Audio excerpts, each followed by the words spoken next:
So here I am, out on the streets with my head in my hands. I've got no plans, only to see you again.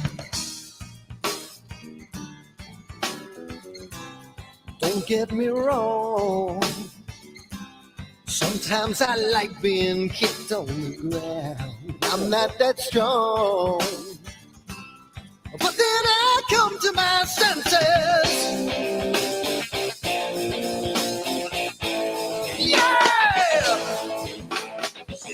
I'm coming. You can feel my power, and I feel what is real when she feels me. And I feel what is real when she feels me. And I feel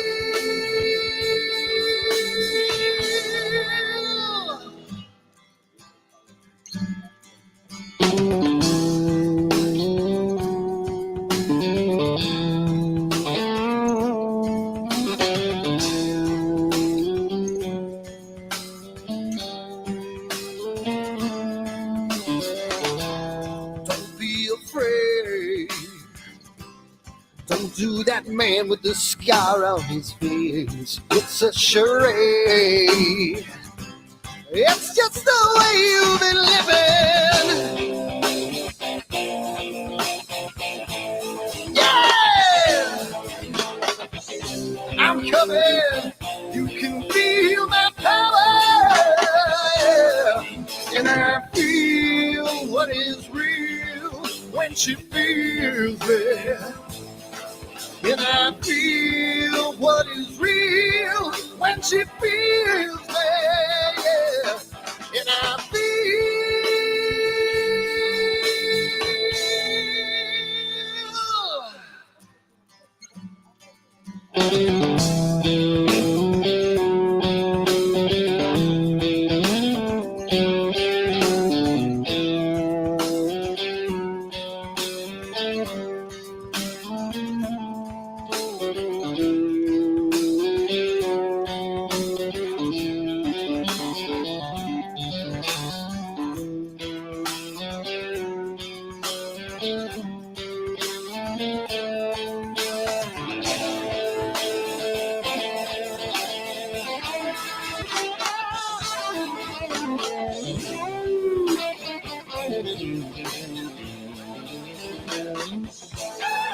And I feel what is real when she feels me.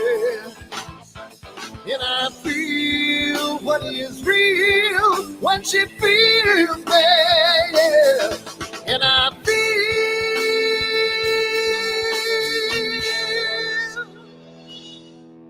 And I feel what is real when she feels me. And I feel what is real when she feels me. Yeah. And I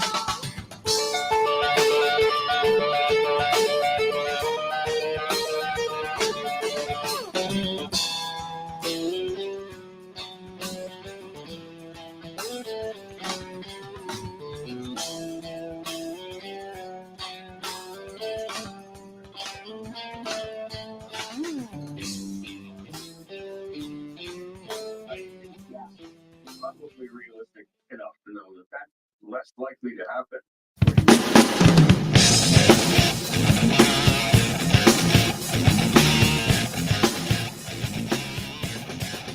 Hi everyone, Dan here, and I just wanted to put a little snippet about AstroWorld and what we do because I want to start getting the word out because I think it's becoming more and more of a giant community, and I want to get the word out to some other people. So what we do at AstroWorld is We hold astrophotography chats on Wednesdays at 9 p.m. and Fridays at 8 p.m. Eastern time. And we just talk astrophotography. Wednesday's more of a techie kind of advanced intermediate, and Fridays is more of a newbie kind of thing. So if you want to check us out, and if you want to, hang out with some semi-decent people that like to go off the rails a little bit and have fun while they're doing it, come check us out at astroworldweb.com, and you can check out the schedule, and you can sign up for all the free giveaways that we do. We just gave away an Eagle 4 Pro, an Optilum filter kit, Charles Brackenstein's books, and a whole bunch of other stuff. So come to AstroWorldWeb.com, hang out with us, have a good time, and as always, remember to keep imaging, keep educating, and clear skies. And I'll see you soon. Bye-bye.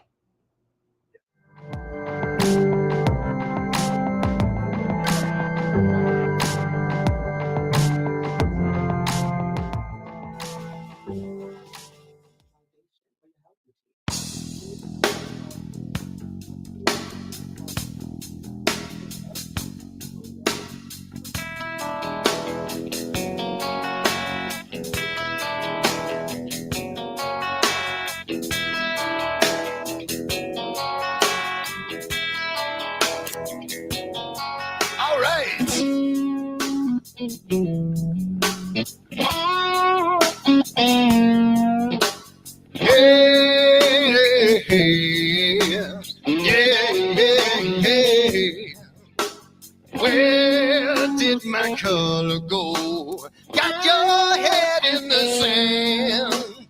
You can't be in control, using a powerful hand. I wanna be you, I wanna see you.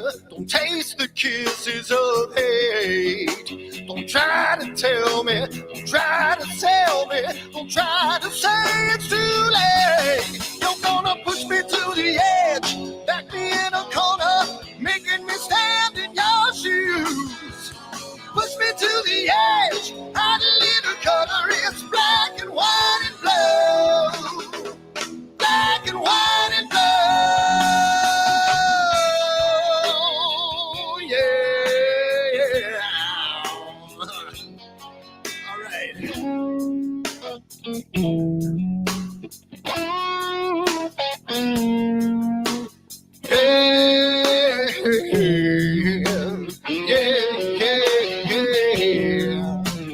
Cat learns to ring a bell. Rat gets free from the maze. We can be taught to love. We've got to learn to wait. I wanna see you, I wanna be you. Don't taste the kisses of hate. Don't try to tell me, don't try to sell me, don't try to say it's too late. You're gonna push me to the edge, back me in a corner, making me stand in your shoes. Push me to the edge, add a little color, it's black and white and blue. Black and white and blue, yeah.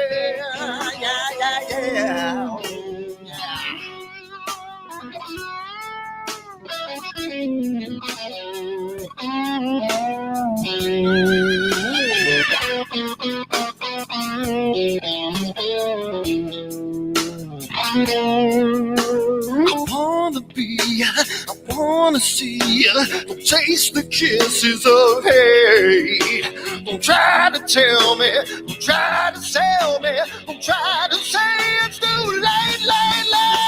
Push me to the edge, back me in a corner, making me stand in your shoes.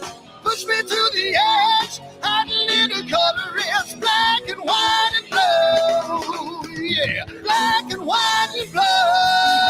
You're going black and white on the edge, back me in a corner, making me stand in your shoes. Push me to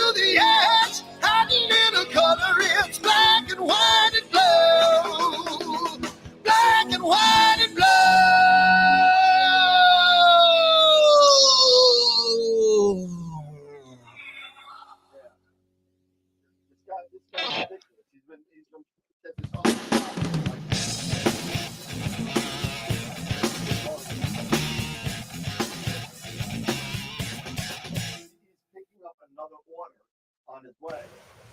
Has another business. What the hell's wrong with my telescope now?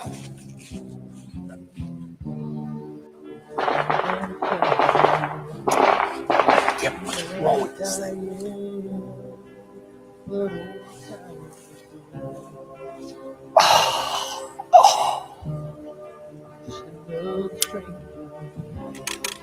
The lost Lone Ranger, can I break this spell?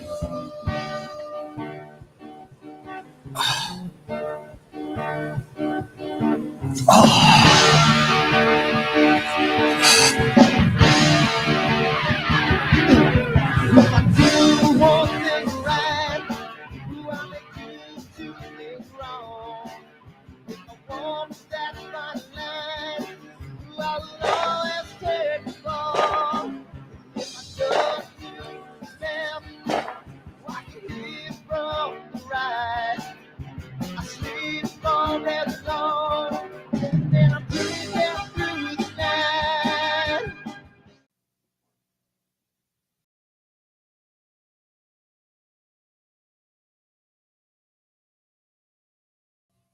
Check.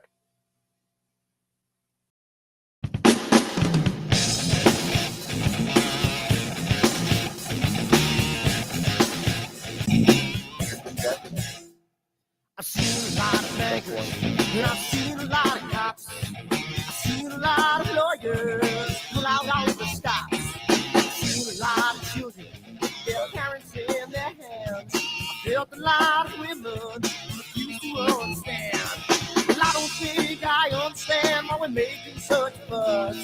And I don't think I understand what's come of all of us. And I don't think I understand why we take this world for granted. I just want to get right back to Guitar Players Planet.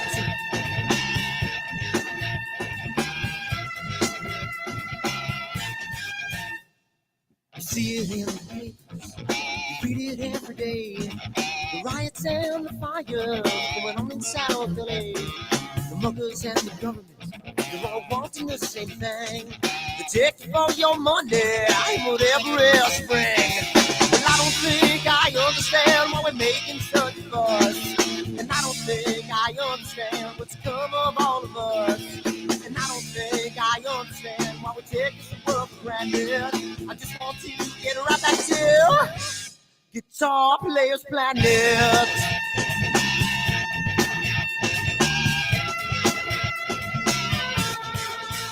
Take me.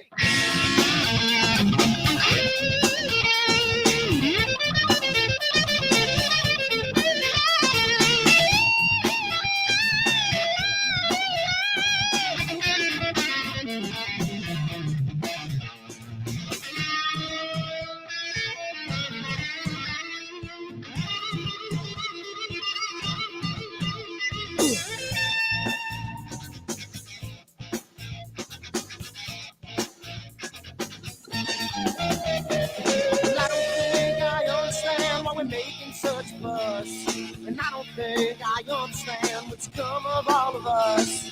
And I don't think I understand why we take this world for granted. I just want to get right back to Guitar Players Planet. Guitar Players Planet. Guitar Players Planet. Guitar Players Planet. Guitar Players Planet.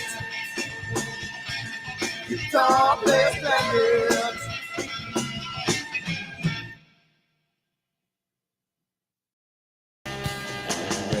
Spring, summer, October, annular eclipse. Don't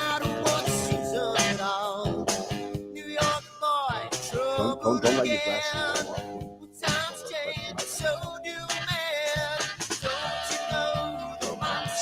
You ready for the next solar eclipse? You ready for it? October 14th this year is an annular eclipse, followed by April, another total solar eclipse, and you create your own branded AstroWorld telescope solar glass made by American Paper Optics today on the website.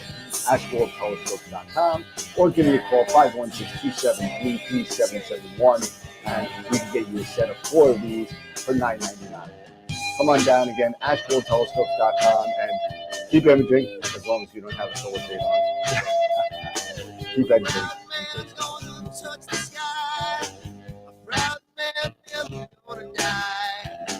He's gonna give it a little more bottle.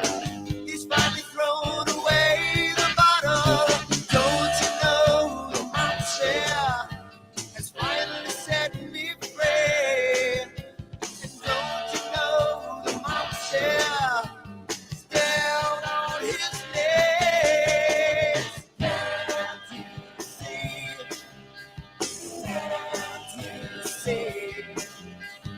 Can't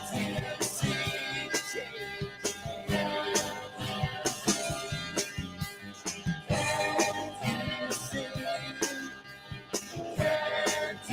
see?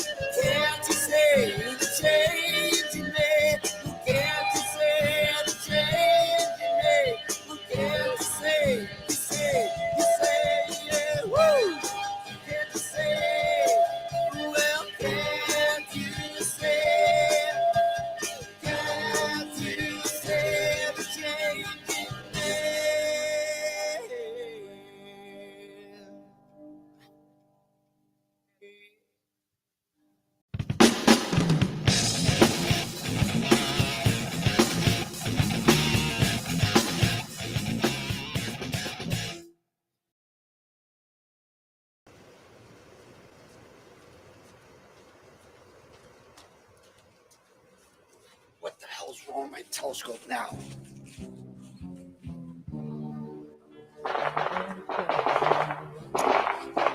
What's wrong with this thing?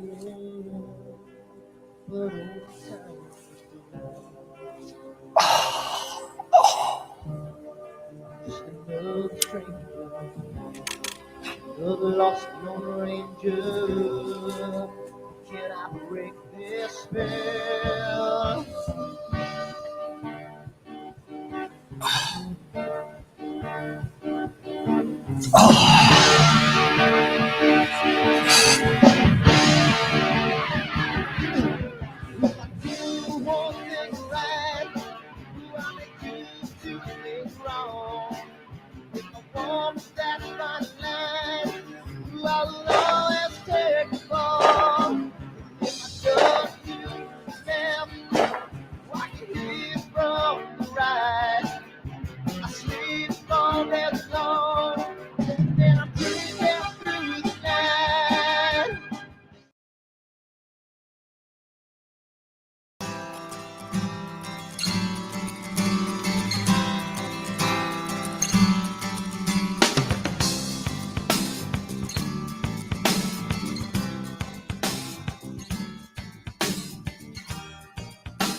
So here I am, out on the streets with my head in my hands. I I've got no plans, only to see you again. Don't get me wrong, sometimes I like being kicked on the ground. I'm not that strong, but then I come to my senses. Yeah, I'm coming. You can feel my power, and I feel what is real when she feels me. And I feel what is real when she feels me. And I feel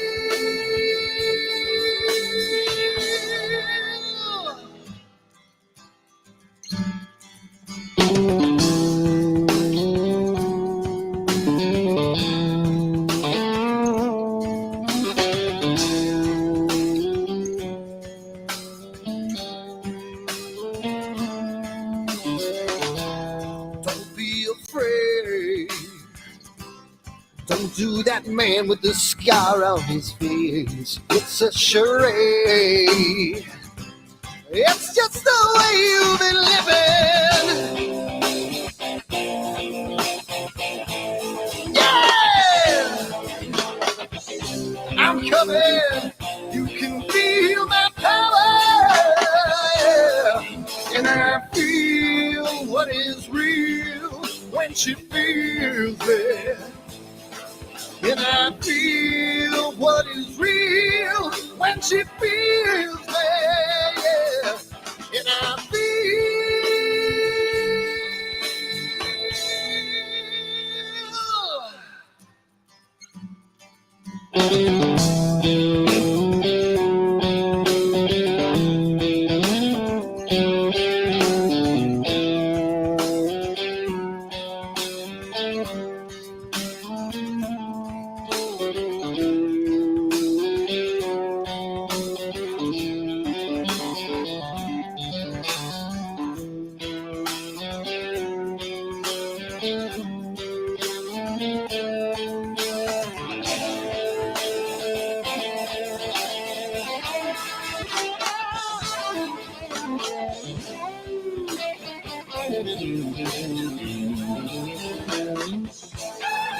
And I feel what is real when she feels me.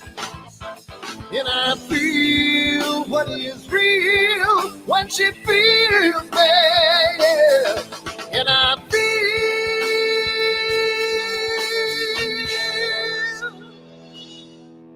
And I feel what is real when she feels me.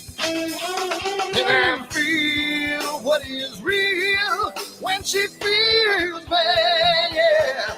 And I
Hi everyone, Dan here, and I just wanted to put a little snippet about AstroWorld and what we do because I want to start getting the word out because I think it's becoming more and more of a giant community, and I want to get the word out to some other people. So what we do at AstroWorld is we hold astrophotography chats on Wednesdays at 9 p.m. and Fridays at 8 p.m. Eastern time.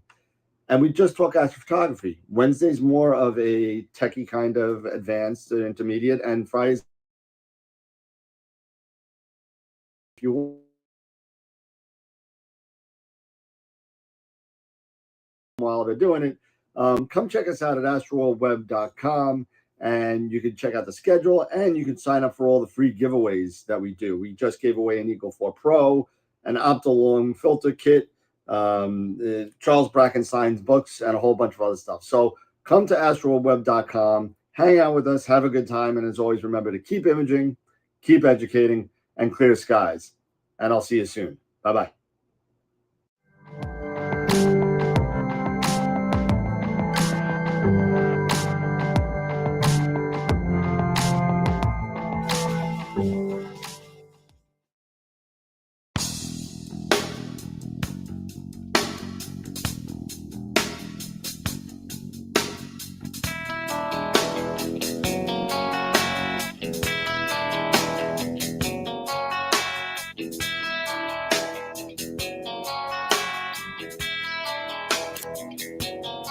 All right.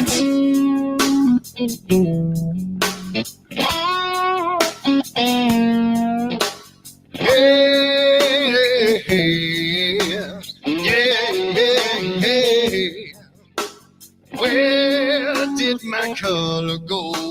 Got your head in the sand. You can't be in control using a powerful hand. I wanna be you, I wanna see you. Don't taste the kisses of hate. Don't try to tell me, don't try to sell me, don't try to say it's too late.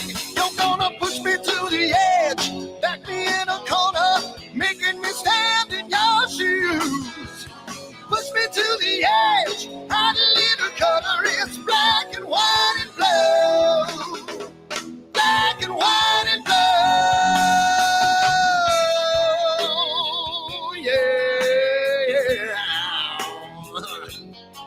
All right.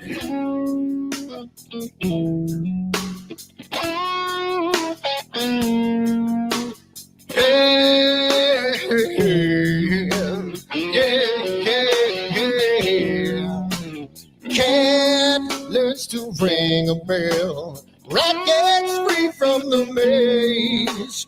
We can be taught to love. We've got to learn to wait. I wanna see, I wanna be.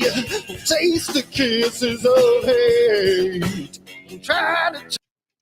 All right. How's it going, everybody? Do I have your audio, Eric? You should. Oh, there we go. Okay. It looked like your mouth was moving when you first started and wasn't saying, but you're fine. Oh, no. What's up, everybody? Happy Friday. It is Friday, and it is the I guess it's the last show until I come back from Canada. I don't know. It depends on Eric, but yeah, I think I'm gonna have to give you a call so we can maybe tomorrow or on Sunday, and we can spend some time on this thing because we got to get this thing going. Regardless, we got to get this thing going. I mean, yeah, I'm getting on that.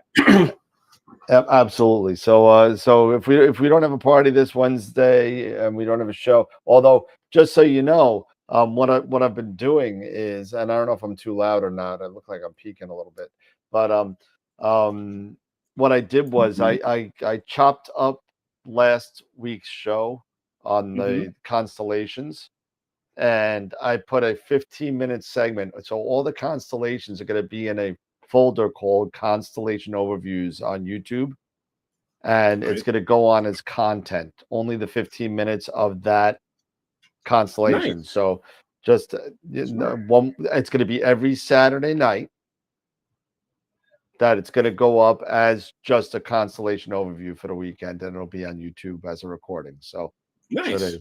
So that's what I'm planning to do for that. So I did get some information from Optolong. Optolong is going to be sending us some more filters.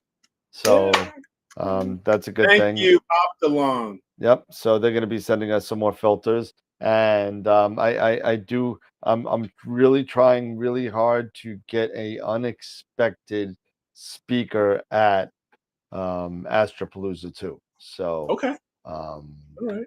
don't want to say anything yet, but Nope. Don't say anything you know, yet. Don't say anything. so we'll see. And it's somebody who everybody knows, but we rarely talk about, and that's all I'll say. And we should be Okay. talking about the channel more because it's a really good channel. But anyway, that being said, let's no, it's not. No, No, Tom, it's not Sir Brian. it's a not Sir. YouTuber, so it's not Brian May. So I do apologize about that. Still trying. I'm gonna. It's almost September. Actually, it's August, so I got to send in my monthly letter to his To his agent. to his To his agent. people. So still trying. And I got to talk to my buddy over at Astronomy and see if Astronomy Magazine and see if he could help me. He's good friends with them, but we're trying. We got we'll do an unboxing today. Oh, did you get it? We'll do an unboxing today. We're just gonna got it. Okay, good. All right, cool. We'll do an unboxing today while we're here on the show. We're gonna do it live. yeah, Bob, let him know. And then, even if it's only a 5-minute recording thing, we've been dying to get him on since year 2. And we've been trying and threatening and calling his, no, not calling, but sending emails to everybody.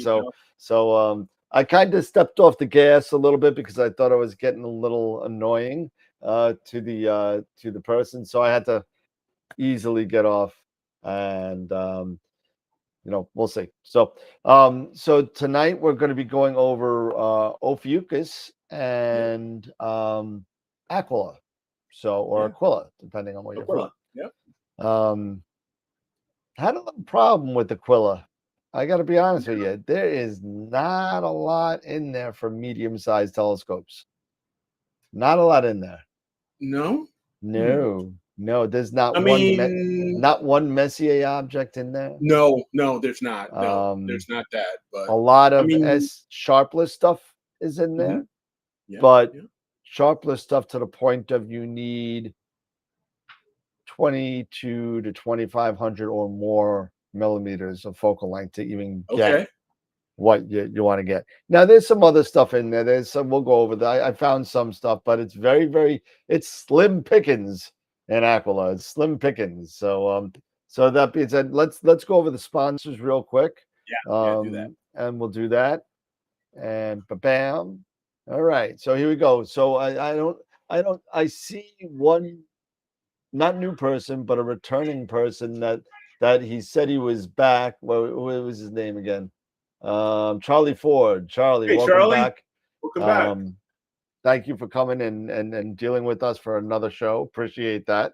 And but don't forget all these giveaways that we're doing. You got to sign up on astroweb.com in order to be eligible to get them. Jay Polanco just won a $50 gift certificate to AstroWorld Telescopes on Wednesday. We gave away Masters of Pics Insight classes and a whole bunch of other stuff. So we're gonna get ready to get the ball rolling again. So our first sponsor is Woodland Hills Camera and Telescopes. So thank you to them. They give us $50. Well, they give us cash to give away. So we do it once a month, and we give one big one away at the end of the year. So that being said, go to astroweb.com and sign up for the giveaways so you could be eligible to get them. Red Giant level, we got Prima Luce, Camera Concepts, and Optolong again. So getting more stuff from Optolong very soon. So hopefully we'll get it, and they'll ship it out. So I'll be very interested to find out what they give us. Tonight we're giving away a Masters of Pics Insight workshop. So come on down. Make sure you sign up for the Masters of Pics Insight workshop as well. They've been super, super generous as far as giving stuff away and allowing us to do that. So thank you to Ron, Warren, and Pete over there. You guys are the best. Also, we give away once a month an IP for AP yearly subscription. So once a month we give that away. So thank you to them. Also, I gotta do the shameless plug. Go to astroworldtelescopes.com and get all your astro gear there. Go right ahead and go grab it. You can give me a call directly at 273-3771. And please don't call while I'm on the live show, because I will not answer. I'll call you when I'm done. Or you can email me at dan@astroworldtelescopes.com. All All right. And the Off the Rails members, we got Sean, Bob, and John. So if you want to be super generous and support us on Patreon, go to Patreon to AstroWorld TV, and you could support the show there. Buy us some coffee, get me a new microphone or earpiece or something, and also allows us to give away a whole bunch of stuff to you guys for Patreon perks and YouTube perks and all that kind of stuff. So shirts, stickers, all that kind of stuff.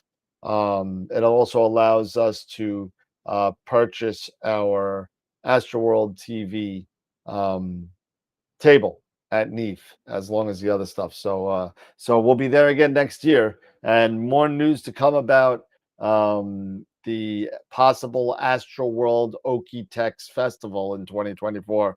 That's looking more and more of a reality. I've been getting a lot more questions. So feel free to hit me up on email and let me know if you're interested. Thank you to our Quasar members again. Black Hole members. We got so many members now, and this is just the tip of the iceberg here.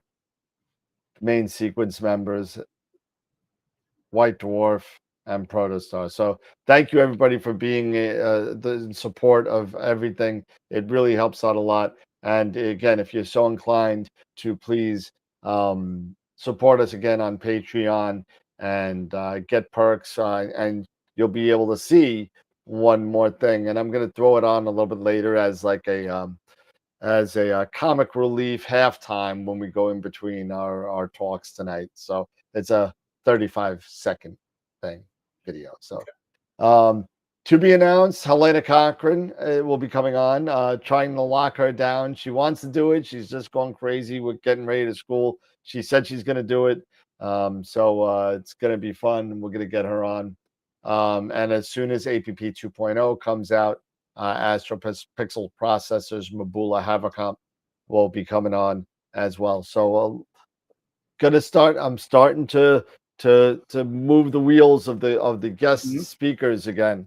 So we need to get to reach back out to Dark Dragons. Oh yeah, they're gonna. It looks like they said this month. Okay. And then they I seen them on TikTok, like going TikTok crazy. Okay. Yeah. So what are they doing? Like, are they doing like flossing videos, like dance videos, like they're flossing? Or no, the dude, you know, what's his name? Jeff. Yeah. He's a little crazy looking. He's a great guy, but he's a little nutty looking. He's like, what's going on? We're gonna be going out to the Dark Dragon site. And it's crazy. So, but he does. If you're not following him on TikTok, follow him. And if you don't know what Dark Dragons is, go check it out, because it's a pretty cool observatory solution, and you could get it from Dark Dragons. So he's going to be on as long as we can lock him down, because I know he's a little busy. So yeah, no, totally understandable. And of course, come check us out on all of our other social media platforms. We just got Twitch follower number 31 today. And so AstroWorld TV on YouTube. Our Discord channel is over 130 people strong. And of course, Twitter, Twitch, and Instagram as well. So that being said, we're going to go back to the 2 up. And there we go. And we are back to our regular scheduled programming. All right. Let's see. I've been dying. I ordered DoorDash at 7:01, and it's holy cow. Yeah, it's 8:20. It's over an hour. Yeah, and you know what? I don't even care if the food's good. I am complaining because I watched the guy sit in his damn car picking up another order for 20 minutes. See, this is unbelievable. Anyway, but that's me being hungry. That's throwing shade. We every once in a while we should throw shade at stuff. Are of all those social media platforms, which is the most active? I'll be honest with you. I've really just been watching Twitter. I'm sorry, not Twitter. Discord. Yeah, Discord. Discord's been pretty active, and a lot of people asking questions, a lot of people sharing pictures, a lot of people just BSing. It's pretty active. Although we do have 1,000+ subscribers and everything else. So I mean, go check it out. And if it needs a swift kick in the butt to be active, Bob, go get them. We could always use people putting content on all the other social media platforms. Me, Eric, and the rest of the guys can't do everything. It's got to be the membership. So help us out.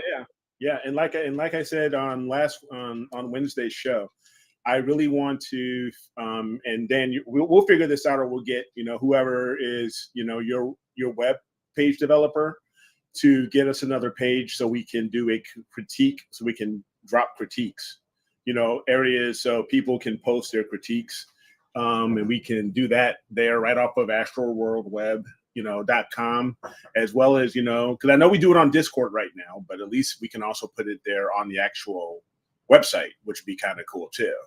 Norm, I'm not trying to be a jerk, but I don't think I've ever seen you put a post on the Discord. I could be wrong. Yeah, maybe, yeah. I know. I hope you're on the right channel, because I don't remember seeing you. I would respond to you, Norm. I'd be like, Newman, come on. Yeah. Because I don't see you. Let's see.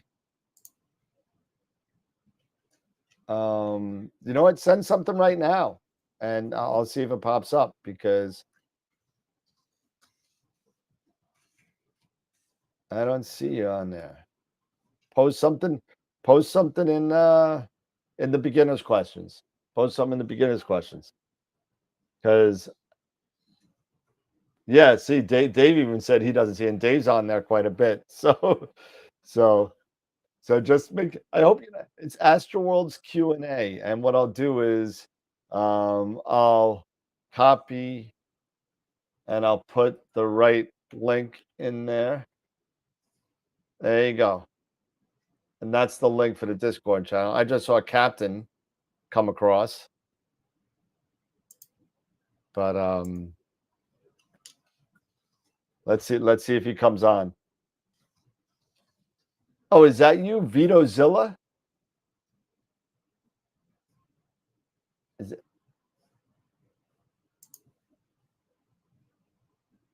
I don't know if that's him or not. If that's VitoZilla, I thought that was somebody else. Yeah. Yeah. Norm, I still don't see you. If you're not VitoZilla, I don't know. VitoZilla is typing right now. Nope, that's Kevin. So nope, I don't see you, Norm. No one sees you.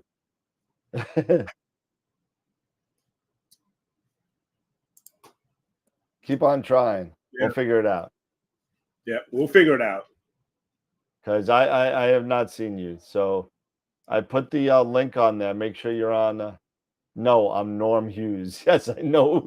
I would have recognized that. And even if I search, I just search for Norm, and there is nobody called Norm in any of the online people there. So this is what I get for $22. That's what I get. That's what you get. After an hour and 45 minutes. Hour and 45 minutes, I got 4 French fries and a smush cold burger that my wife just made. You gotta be that. Yeah, definitely. And this is smash burger too. So I mean, definitely throwing shade on that one. I'm sorry, Shake Shack. Sorry, Shake Shack. All right, so tonight. Yeah, Norm joined the knockoff AstroWorld Discord channel. Yeah. You know what? You joined. You probably joined Travis Scott and his Discord channel. But you never know, because I'm pretty sure he'll have one too. Hey, Norm, go to the link that I put up top. Click on that, and that'll put you to the right Discord channel. Yep. It's called AstroWorld's Q&A. So awesome. So tonight we're doing some constellation overviews. Like I said, Eric's doing Ophiuchus. I'm going to be doing Aquila or Achilles. Aquila the Hun. Aquila the Hun. There you go. But hey, let's get started so I can have my cold burger, and we'll have Eric. We'll have Eric start off first this time since I went last time anyway. Since you went last time. Yeah. Okay. Just so I could eat. Just so you can eat. And try. Mine's going to be pretty short, so see if you could drag yours out a little bit because there's nothing in Aquila. Yeah. Oh, but you know what? There is one target that I think you'll appreciate in Ophiuchus. In Ophiuchus. Okay. I think you might appreciate. So all right, there we go. So let me know once we get there. So I'm gonna go ahead and share my screen here.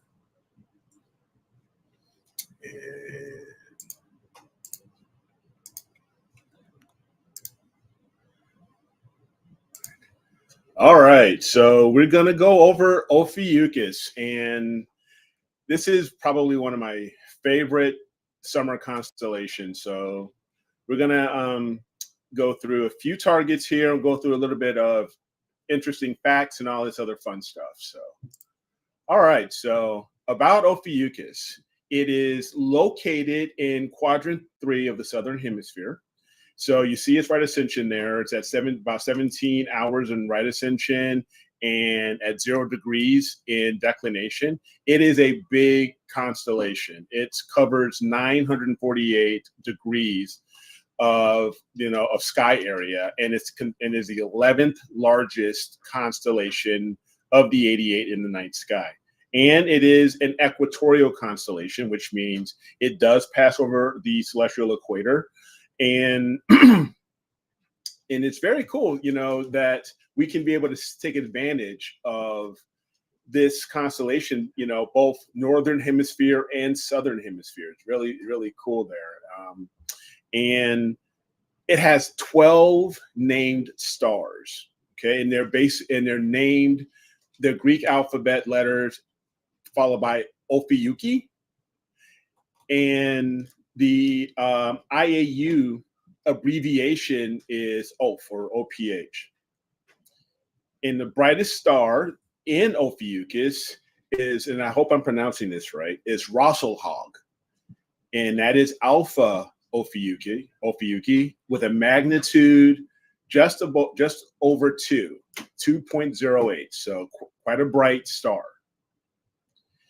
Now, the Greek meaning of Ophiuchus is serpent bearer, but it is also known in Latin as Serpentarius, which I found kind of cool. How we always make, you got the Greek side, and then the Romans took over. Now you got the Roman side, it gets kind of confusing, but it's pretty cool nonetheless. And it was cataloged by Ptolemy, like a lot of other of the original constellations in the 2nd century. Now, Ophiuchus actually belongs in the Hercules constellation. You remember when we were going over the other constellations we did earlier in the summer? Those were of the Perseus family. Ophiuchus is a member of the Hercules constellation family. It is visible by a very large area. I mean, you can go as high as 82 degrees north or 80 degrees south. It is huge. And so it can be visible all in that space.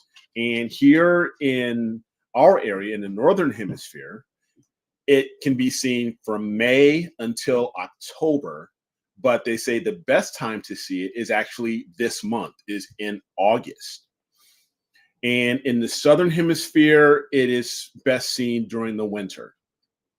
Now, there are meteor showers, I believe there's actually 4, but they all belong to the same family, the Ophiuchus, which run from mid-May through early July. And the actual peak of the Ophiuchus meteor showers is pretty regular. It's June 20th of each year. Now, unlike, we were just talking about Aquila having no Messier objects, Ophiuchus actually has 7 Messier objects. And incredibly enough, they're all globs. They're all globular clusters. You have M9, 10, 12, 14, 19, 62, and 107. So it's got quite a bit out there. So if you are a person, I know, like Ron Brecker, when we talked with him at one point, I asked him what are his favorite types of targets. He says he loves globs. So I'm sure he's probably taken quite a few of images of these different maybe globs here. So, and within Ophiuchus, we have the second closest star to the Earth. It's only 6 light years away. It is Barnard's star. It is a red dwarf, and it is kind of faint with a magnitude of 9.5.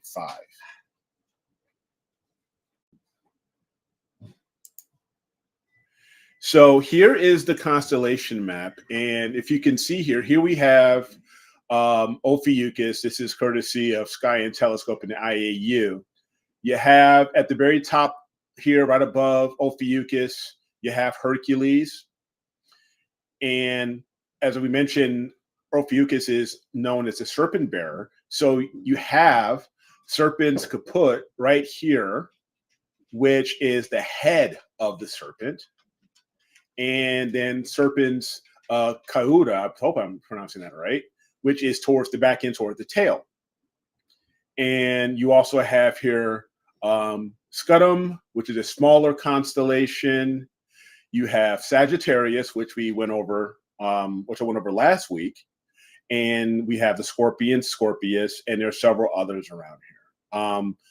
Aquila is probably, pretty close to here, as well as a few others within the Hercules cluster family. And as I said, it's pretty big. So, and right around that 17-hour in right ascension, and you got M14, M12, 9, 19, 62 down here, and quite a few others, globs. And there's 107. So it's it's a big constellation. All right. So talking about the myth or the story of Ophiuchus, how do we get Ophiuchus in its name? Ophiuchus is actually most frequently associated with the Greek mythical feature, and I hope I'm pronouncing this right, Asclepius, Asclepius, who was the son of the sun god Apollo, who was said to be able to bring people back to life with his healing powers. One thing about Apollo is he was also known as the god of, I believe, the god of medicine, as well as poetry, prophecy, oracles, and of course the sun. Now, Asclepius learned how to bring people back to life. He learned how to do this after seeing one snake bringing healing herbs to another snake. And this happened when Glaucus, the son of King Minos of Crete, fell into a jar of honey and drowned. So Asclepius saw this snake slithering towards Glaucus and towards his body, and he actually killed the snake. But then another snake comes along and places this herb onto the first one, and miraculously the first snake was brought back to life. So when Asclepius saw this, he took that same herb, placed it on Glaucus's body, and the king's son was miraculously resurrected. So Asclepius was raised by Chiron, the wise centaur, and also the famous teacher of Hercules and Jason. and Chiron is associated with the Centaurus constellation, and Chiron taught him the art of healing. So one of the myths says that Asclepius also was given the blood of Medusa by Athena, and the Gorgon's blood, you know, from the veins on her left side, that was poisonous, but on the right side, we're able to bring people back to life. So that's another story of Asclepius, and how he was able to heal and bring people back to life. In another one tale, Asclepius resurrected Theseus, Theseus's son Hippolytus, after he was thrown from his chariot. And in this version of the myth, Hippolytus is associated with Auriga, the constellation, the charioteer, which is that the one we're going to be talking about?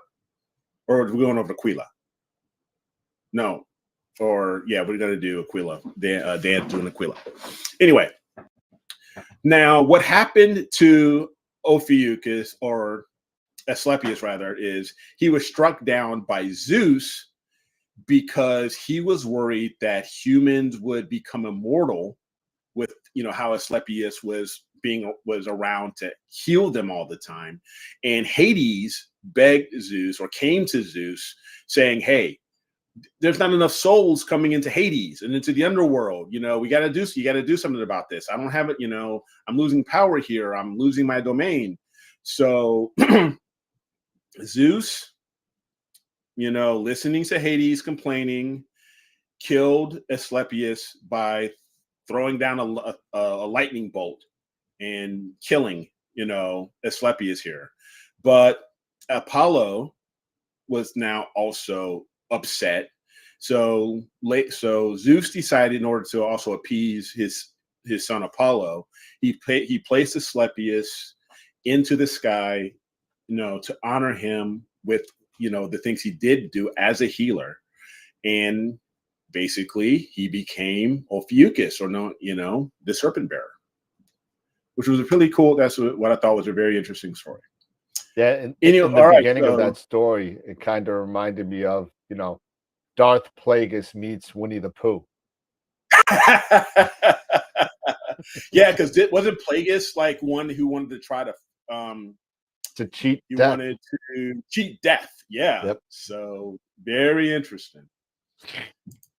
Now, so we'll talk about a few of the deep sky targets. Now, we talked about how there are a lot of globular clusters, not just Messier objects. There's a lot of globs in Ophiuchus. And so I grabbed a few images.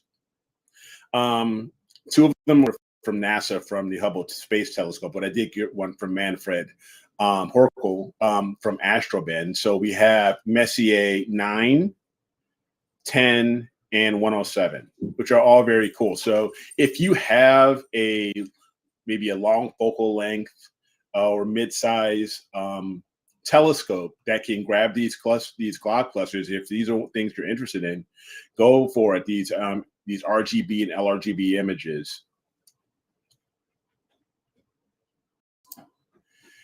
Now, there's also quite a few of my favorite targets, which are dark nebula. And two of them that I think are really, really cool are LDN 43, which is known as the Cosmic Bat.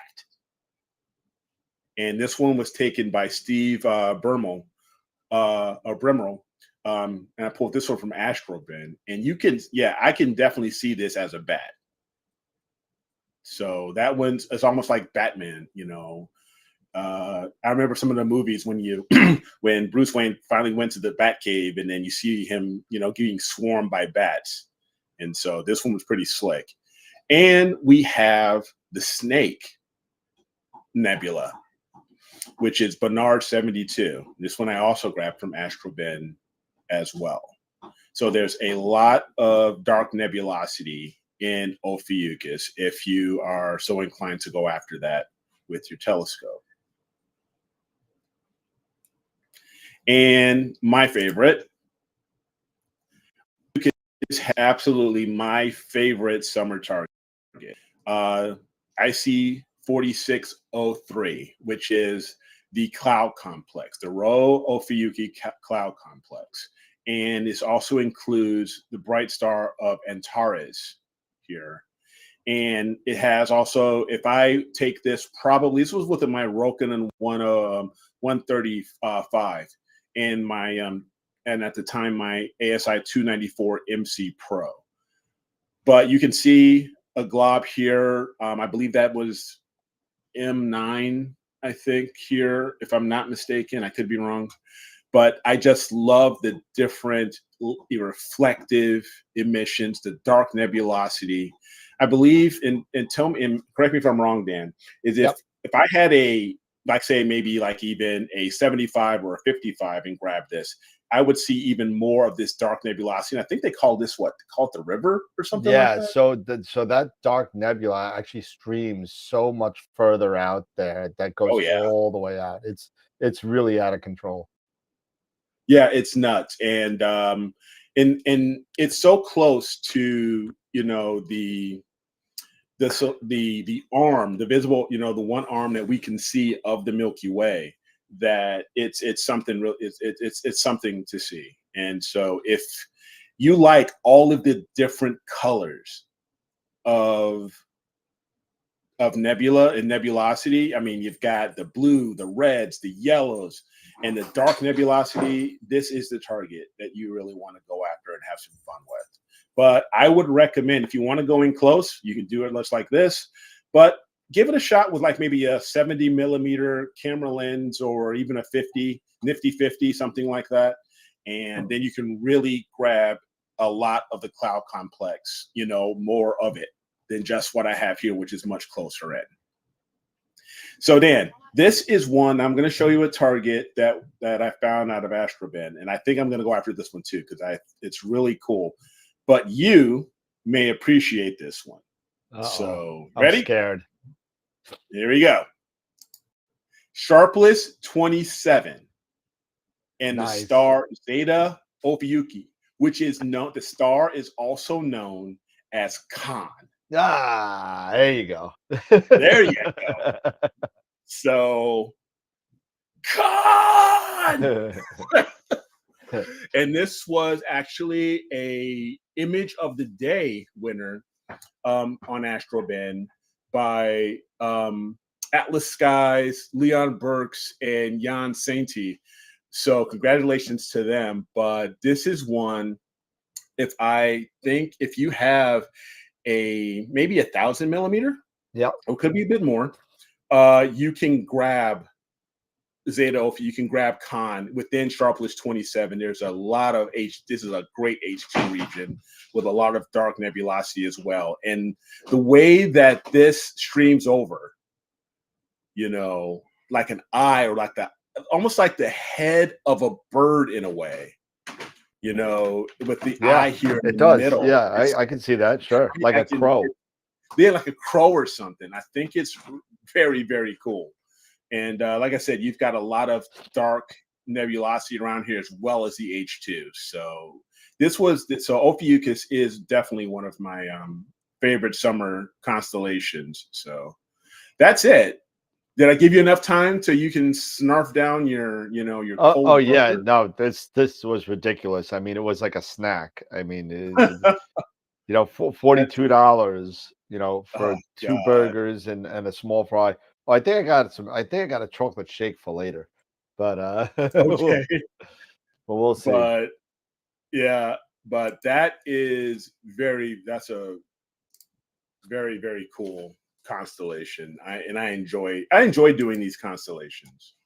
Well, then I should have given you Aquila, because that is probably the most boringest, constellation out there. I mean, it's gonna be like a 2-minute thing, although there is some kind of stuff in there. But I mean, you know, it's just not a lot of cool stuff in that. It's Aquila's claim to fame is probably just being part of the Summer Triangle, because there's really nothing much in there. You know, there's a couple of clusters in there. You know, if you got some really long focal length, I'm talking 9.25 Schmidt or more, then you can kind of get some cool stuff. But you'll see some of the pics that I did. that I picked on in Aquila, that you're gonna need some focal length. You're gonna need some focal length. Yeah. So I mean, don't don't shy away from it. But if you got the reach, go for it because it's pretty cool. So, but before we get to that, we'll do an intermission real quick, and Okay. I'll play a little quick 30-second video from my trip all across the country. So here we go.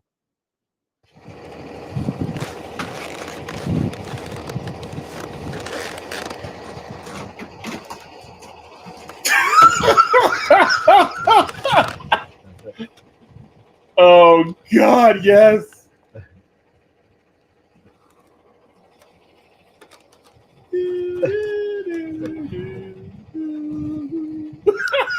It's gotta mean something. Oh, It's gotta. man. That is crazy. Oh man. So yeah, so that was a little something that I did when I literally it took me in like days to get the like gritty, crappy add water potato stuff from under my fingernails. So so it was all over the car, it was all over the Oh man.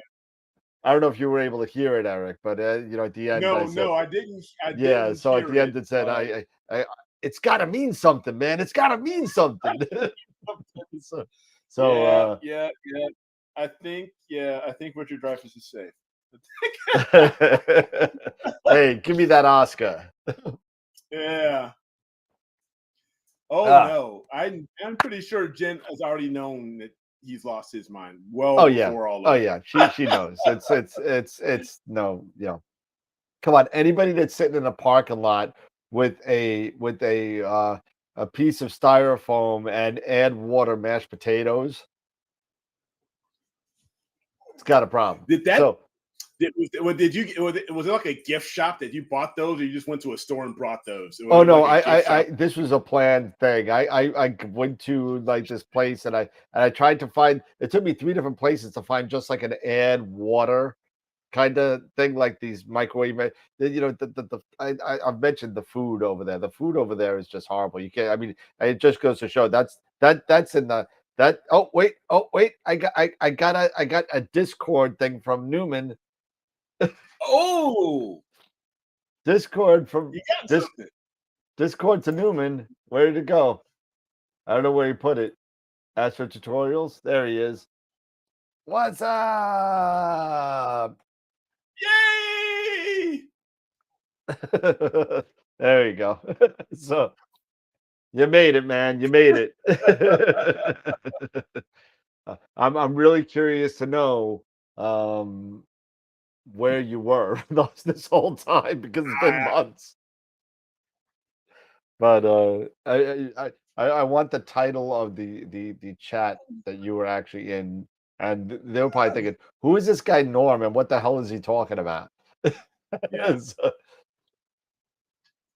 Yeah. Anyway, all right. So we're gonna go move on. It's almost 9 o'clock. We'll move on to the next one, and again, short and sweet. I'll do a little bit, but let me get my PowerPoint up real quick. Shut up. Shut up. Sit down. I told you not to be stupid, you moron. I'm surrounded by puppies.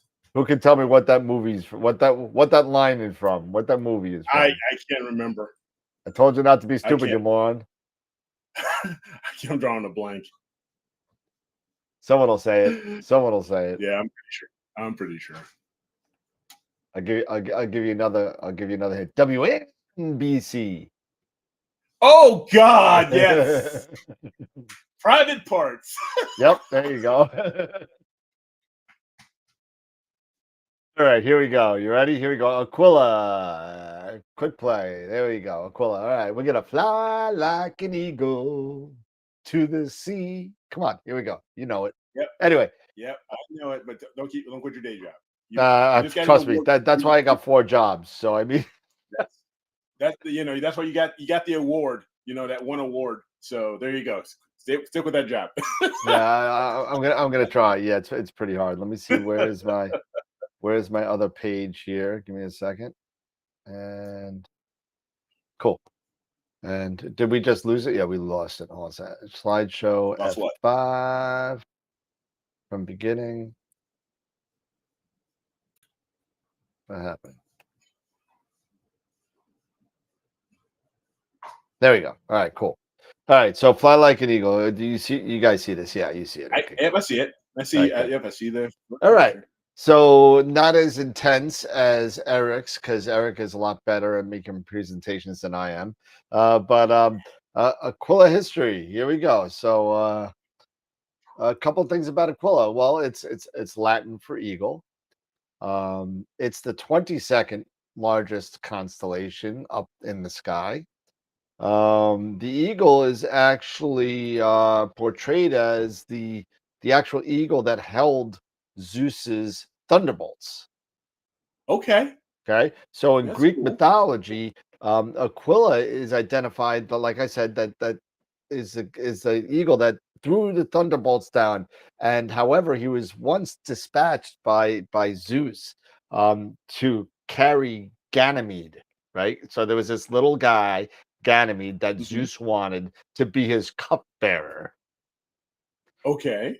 So sent down the eagle to scoop up Ganymede and teleport him to the heavens to be Zeus's cupbearer. So basically, and it's kind of weird. The story is it's kind of like, I don't know. So there's this guy Ganymede, and he's chilling out, and he's he's tending sheep. That's what he's doing. He's just a sheep herder. He's chilling out. And believe it or not, if you look at Greek mythology and some of the people that kind of like that, started off as humans or whatever, and then were elevated to godlike or god status, they always are kind of like shepherds or sheep herders, or they're doing something. What do you expect? I mean, they're in Greece. I mean, either you're herding sheep or goats, or you're tending olive orchards or something. Yeah, but or you're a great philosopher. None of these people were like Michael Jackson's kid who were born with $1 million. You know what I'm saying? They're all these poor people that become gods. So I mean, it's kind of weird. I don't know, but according to the myth, Zeus flew down, let the fly down and captured, not captured, but just took Ganymede while he's tending sheep to be his cupbearer in Mount Olympus. So so you go from being a goat herder to a waiter. A waiter, bartender, whatever, bartender, bartender to Zeus, those, which is kind of cool, but whatever. So that's all there really is to it. It's an eagle, and that's what it's got up to. So that's really, there's nothing else to that's this. Pretty cool. Yeah, there's nothing else to it as far as Ganymede is concerned.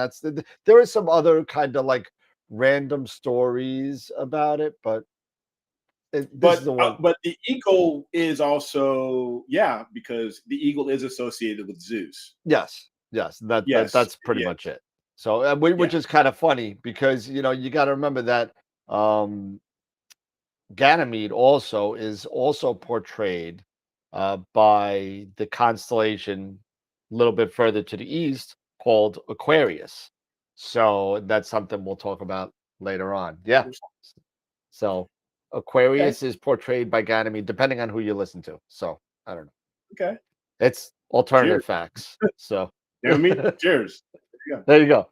So the name of the brightest star in the constellation is, we all know it. Come on, say it. It's Altair.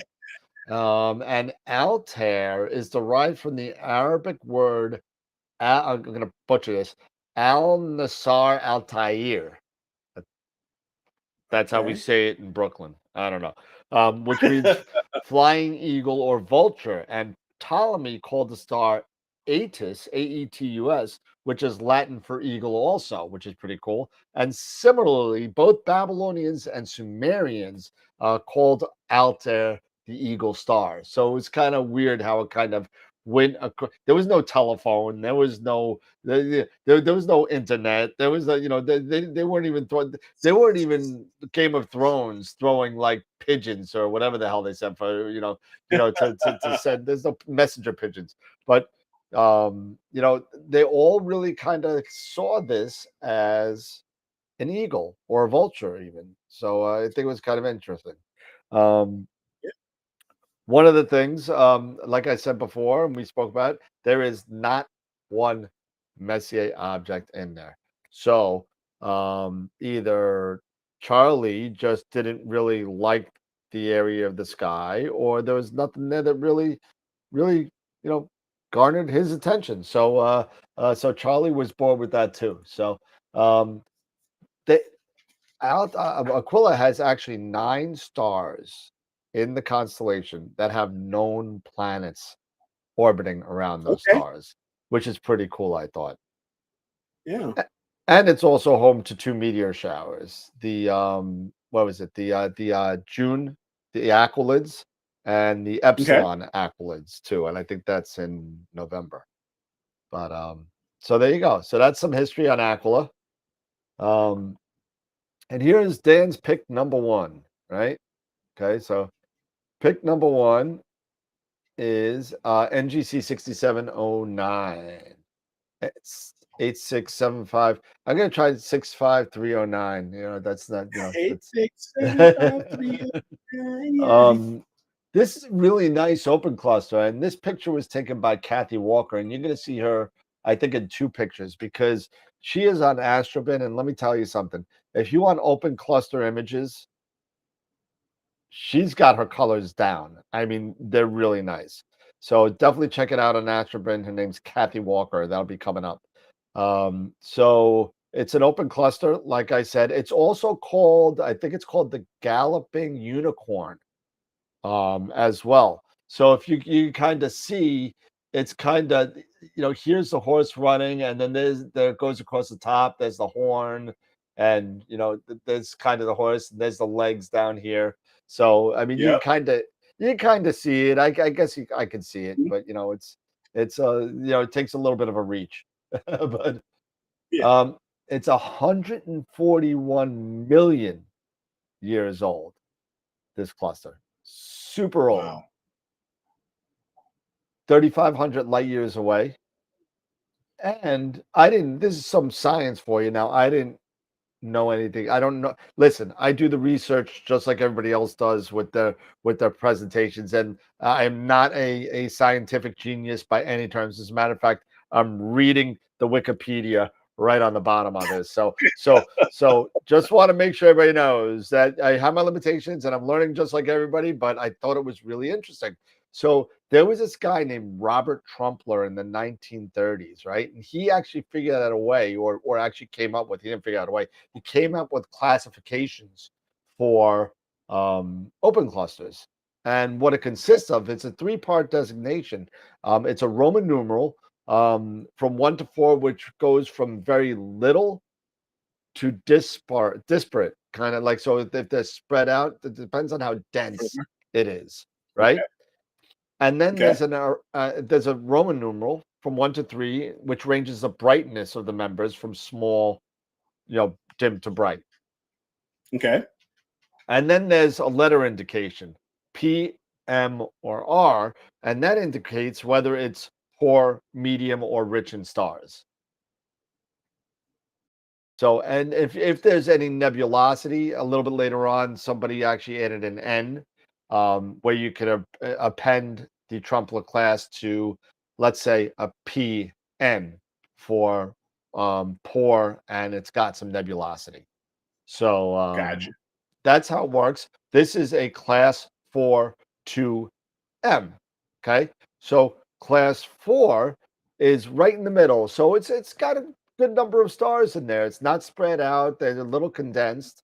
And it's got a lot of bright stars in there. So it's right in the middle from 1 to 3. So they gave it a 2. And then they put a medium.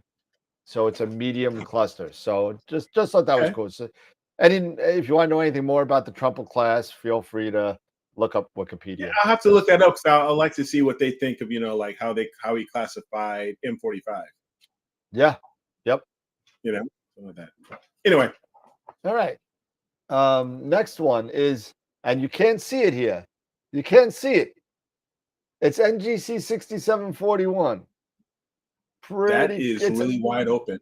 It's a pretty cool little nebula, and the nebula is right in the middle, right there. Oh, it's a little planetary. And I got it zoomed in. I get it zoomed in. Now, reason why I wanted this picture is because this is taken with an 11-inch Schmidt. Jeez. That's how small this sucker is. Yeah. It's 7,000 light years away. It's called the Phantom Streak Nebula, and you'll see why it's called the Phantom Streak in a second. Like you called, Eric, nice little planetary nebula, right? Mm-hmm. Discovered in 1882 by Edward Charles Pickering. Man, it's got to be English, I would think. Yeah, the Pickering's Triangle. Yep, same guy. Same guy. Yep. Yeah. And the photo is by Gary Im, another one who I think has 2 pictures in this demonstration. Really cool. But here you go. There it is right there in a little zoom. Wow. And the funny thing about this is that even though it's classified a planetary nebula, right? Mm-hmm. There's no central star. It's actually a glowing mass of gas. It was misclassified. Okay. But they never changed it, so it's still considered a planetary nebula. Okay. Interesting. Yep. And there we go. Number 3. One of the few things in there that you can kind of get in dark nebula, and so I had to throw it out there. Barnard Z. Got to throw it in there. It's probably, in my humble opinion, probably the best thing in Aquila right now. And and if you don't have time invested in this project, you're only going to get Barnard's C, as far as I'm concerned, which is this right here. Yep. Okay. The E actually extends down here. This is the bottom of the E here. Right. Okay. So I'm wondering how much time you put in, I'm curious, how much acquisition time was put into that then. Well, this is a picture by Ron Brecher. Oh, then it's AstroDoc. Yep. 2,000 light years away. And again, discovered in 1882 by Charles Pickering. And photos by Ron Brecher. Now, as far I can find out how much time, I think he put about 12 hours into that at a Bortle 5 Sky with an Esprit 150. So, yeah, I could get more accurate accurate specs on that because he's really good at putting all the specs on his website. So, oh yeah, for sure. So number 4, 6781. It's not the Phantom Streak Nebula. Whoops, my bad. I guess I skipped that line. What happened here? But this was taken with 9 1/4. That's odd. Yeah, no, this is another. Oh, this is the same guy. That's why. This is 1,500 light years away. Okay. And it's another planetary. You can see the central star there, and the central star actually in this one. I don't know if it's in my. It's not. There's another Pickering one too. Oh, it's William Herschel. William Herschel, magnitude 16.8. Dang, that's faint. Yeah. So you need some time to bring this out and some focal length. So yeah. Let's see, Phantom Streak. Let's see. All right, let's move on. But for sure, yeah, you definitely need some focal length for sure. Yep. On a lot of these. This photo was taken by Karsten Doche.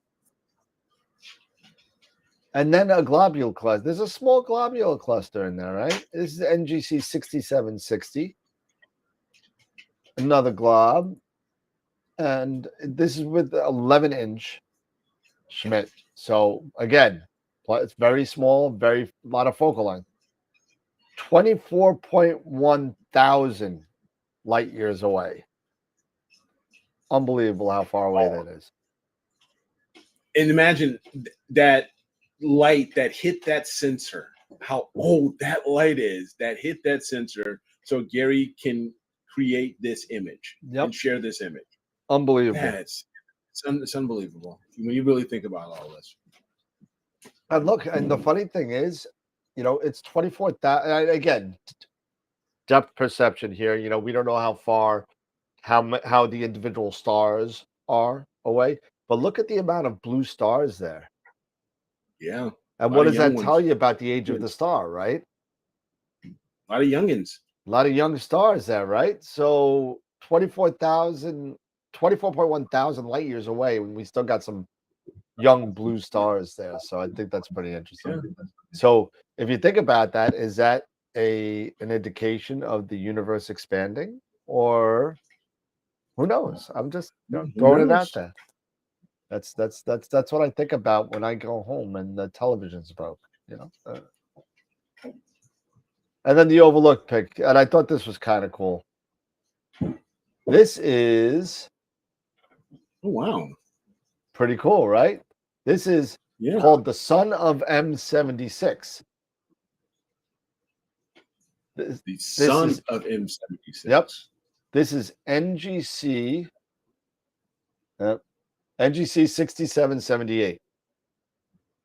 Okay. So if it's a son of M76, is it the grandchild of M27?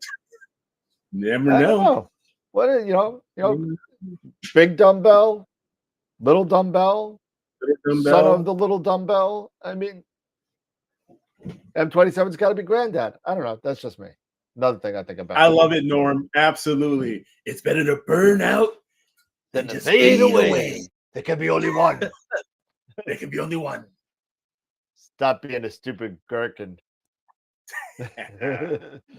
10,300 light years away. This was actually done with a 1200 newt. So not too crazy as far as focal length is concerned. So not so bad. Image was taken by Diego Baruco. And there is actually the center star here is a binary. So you don't try and split it. It's never going to happen. But it is a binary. They know that because of the dimming as they revolve around each other. Gotcha. And planetary nebula, and that is it. Nice. Well done. We be done. Well done. See, not only do we keep imaging, we keep educating. Yep. But we never have clear skies, so we get screwed. Yeah. That is true. It's all good. The micro dumbbell. Yeah, there you go. Yeah. Thank you. Well done. Bravo. Well done. Golf clap.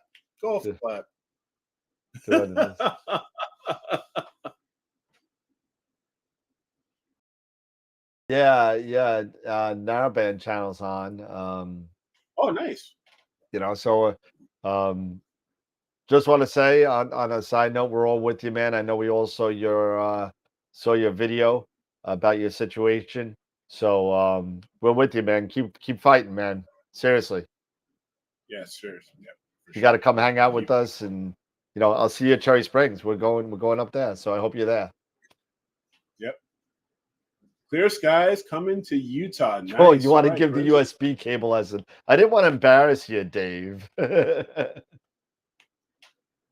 But so Dave was, on Wednesday night, Dave was threatening about using his Giotto for a frisbee, and yeah, I remember. Yeah, so I said, well, instead of making a $300 frisbee, let's take a look at it. So yesterday, I got on an AnyDesk with Dave to take a look at his Eagle and his everything. And in all fairness, Dave, probably should have checked the cable first. But so after about an hour and a half of troubleshooting software and reloading software and drivers and all that, I said, hey, just for and giggles, let's change out the cable. And change out the cable. It comes right on up, and one of those crappy ZWO flat cables worked. So, and it worked. So it's he's up and running. I was opening and closing his flat panel with them, and Nice. yeah, cables can be bad even if they're brand new. I mean, you gotta, Tech 101. Yeah. Is it on? Is it plugged in? If it's plugged in, you know, figure it out from there, and then work your way through the line, and that's it.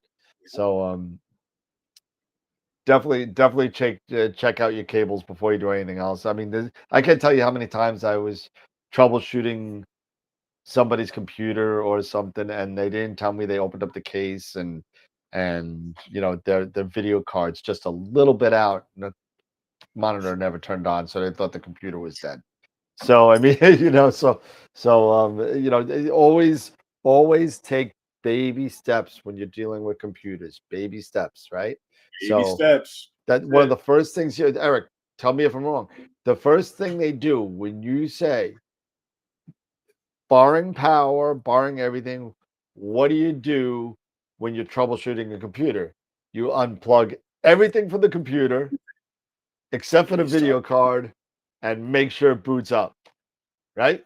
And one thing at a time until it crashes. Thing at a time. Until it crashes. And then that's it. Exactly right. That's exactly right. That's a very good point, Norm. But in David's situation, his cables were brand new. It wasn't sitting outside. It was just a bad cable. And you definitely need to watch out, because you're exactly right. The ends of USB cables can corrode, depending on where you are, depending on how often you use it, depending on how, how you take care of your equipment. It's one of those things that every once in a while, I mean, if I had my scope out 24/7 in an observatory situation, I would probably change out my cables once a year, no matter what. That's just a practice that I would do, just because I know how bad cables get pulled and turned, and do, and all this stuff and it'll stop certain things from happening, because if your USB corrodes, the next thing that's going to corrode is your port, and you don't want your port going. No. God forbid you're on an Eagle that's a $3,000 port on a $950 NUC that you're going to have to get replaced because one of your USB ports are dead. Oh, agreed. I mean, it's not even Josh, it's not even about the length. Yeah, the length as far as pulling the cables. Yeah, absolutely. Shorter cables is definitely a best bet, without a doubt. Absolutely. But that's not still just for cable management. No. What's that? Of course, absolutely. I agree. Shorter cables, especially, of course, for cable management and all of that, but still got to check them every once in a while, especially if you're in, certain areas where perhaps you get a lot of humidity and moisture and stuff like that. It's just one of those things that we all should, just keep into the back of our mind. And it's not uncommon, especially for me. I have quite a few different types of cables, in my, down here in my basement, because they go out. And yeah, absolutely. So, and I'd rather have a stock, at least a small number of them, just in case. So I'm not missing out on a night of imaging because one of the cables went bad. I like to have at least a few. Yes, Charity. Someone say moisture. Yes, I did. God. Oh yeah. Where is it? God.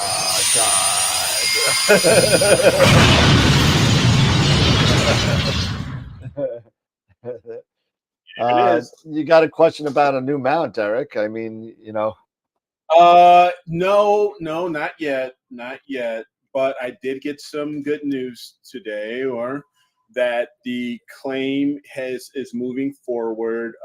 The claims inspector, adjuster, what have you, has done his investigation. Everything, of course, what I would have expected. Everything is, gotten passed and cleared for him. So hopefully next week I should hear something from my insurance company about a settlement, and then I can move forward with, going forward with my next mount. So very exciting on these next steps. So I'm very appreciative of my wife telling me after because I would never forget, she calculated all of my receipts and everything of everything I've done over the past 5-6 years, and she basically told me, why don't we have this stuff insured? Yeah, absolutely. So I'm glad that she gave me that good swift kick. State Farm, Mark, right now I have State Farm, and they've been so far they've been great. So I have no complaints. We'll just see how everything turns out. From what I understand by my agent, I'm supposed to get the exact amount that because I have all my receipts, I gave them to him, that same exact amount, for replacement. So I'll have to put in a little bit more on my own, but I've got to upgrade. Yep, it is what it is, and I'm fine with that. So, but yeah, but you're gonna be getting a lot of money back. So I mean, yeah. So it'll be good. Yeah, I mean, just look at your coverage. I gotta get some better ones. I personally use USAA. I also have USAA, for my personal, for other stuff. But I've been with State Farm for decades. So yeah, I'm curious on that, Dave. I'm wondering if your premiums are going to go up now that you made a claim on something. That's what they have said. No, because it is a relatively, in the grand scheme of things, it is a personal property or personal articles claim, which is, and the dollar amounts relatively are comparatively low, right, for everything. So I was talking to the claims guy and even my agent, they don't expect, my rates to, change or anything like that. Let's see. Kevin's looking for a Star Tracker kind of thing, small and ultra portable. SVX 90. With SVX 90. Okay. How much is an SVX 90? That's what I'm looking now. I don't even know. I mean, because when I think of Star Trackers, I'm thinking like my move, shoot, move, or something like with the DSLR, right? Yeah, this looks like it's going to be a little heavy. It looks like weight. Telescope weighs. Yeah, so I have to wait and see. Yeah, exactly. Telescope weighs 8 pounds. Not that heavy. Okay, it's not that heavy. So, and like an Ioptron, Star Adventurer, perhaps. Yep, that'll work. That's 11 pounds, or the GTI. The GT, yes. GTI would work. Again, you got to remember you're a little pushing there because you're at 8 pounds, and I think the GTA is only good up to 11. So you might want to get something that's the 15-pound range, something like that, or even 20. So you could grow with it. Why also maybe think of? I'm sorry, I didn't mean to cut you off. I was going to just say maybe think of the AM3 too. Well, that's what he was asking for. He was talking about the AM3. I've heard it's pretty good. It's just as solid as the AM5. So that would be one that I would maybe consider if that's in your price range. And fairly decent priced. So yeah, I don't know. Let's see. What is the AM3 price these days? I don't even know. AM3Z. yeah, I mean the AM3 is probably around 1400. Yeah, 15. Yeah, okay. 1500, and that's without the tripod, I think, if I remember right. Okay.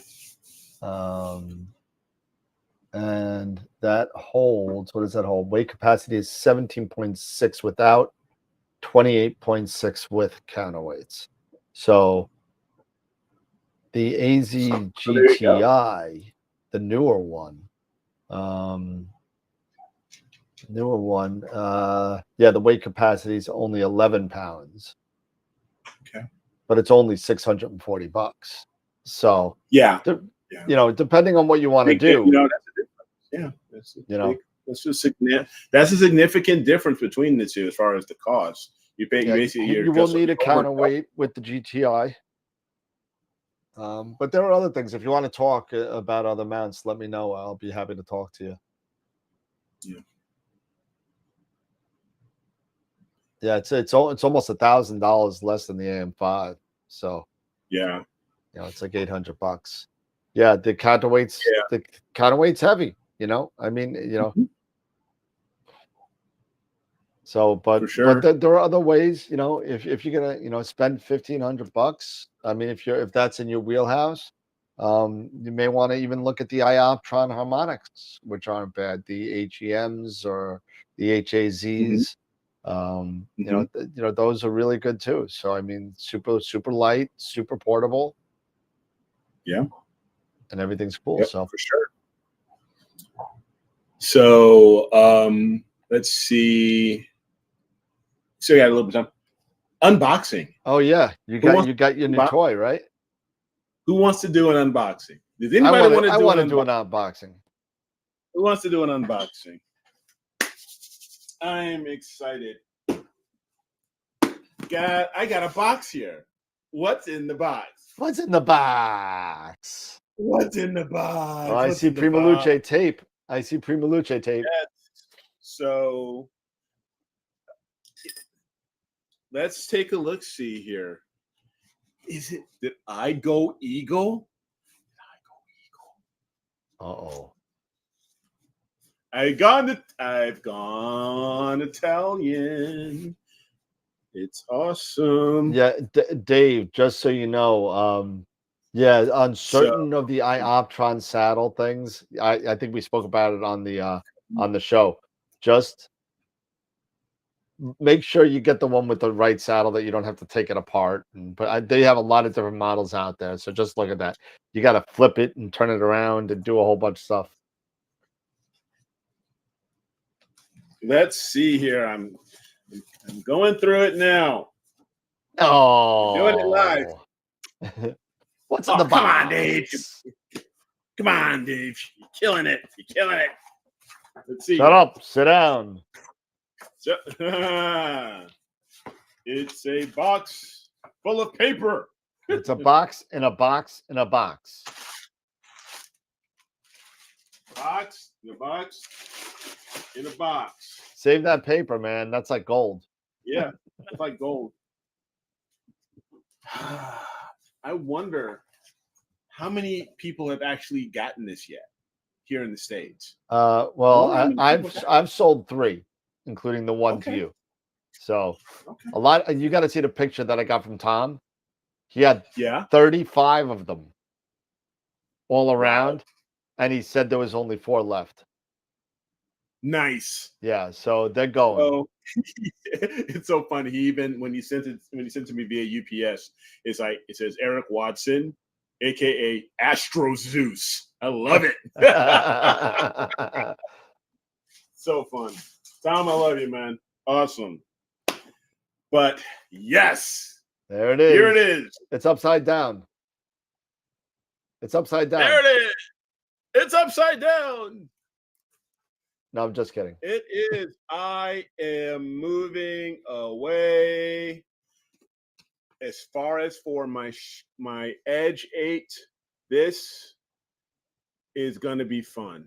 Yep. I'm really looking forward to this, which basically means for my Schmidt-Cassegrain, I'm going all Nina. There you go. It's going to go all Nina.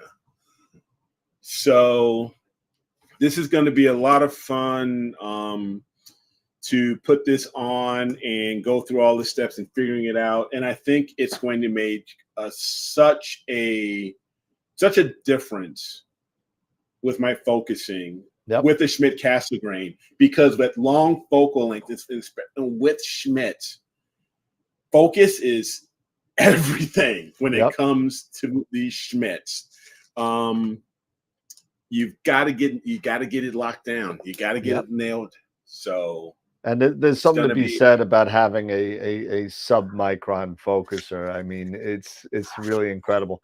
The one thing that you may need eventually, and I don't know, is a couple of spacers in the back to make it a little bit longer. You may need a little bit more of, so just keep that in mind. If you're like, this thing sucks, we can't get it in focus, well, you got to add a little bit more to the back. You may have to add a little bit more. And trust me, I've got spacers, M48s.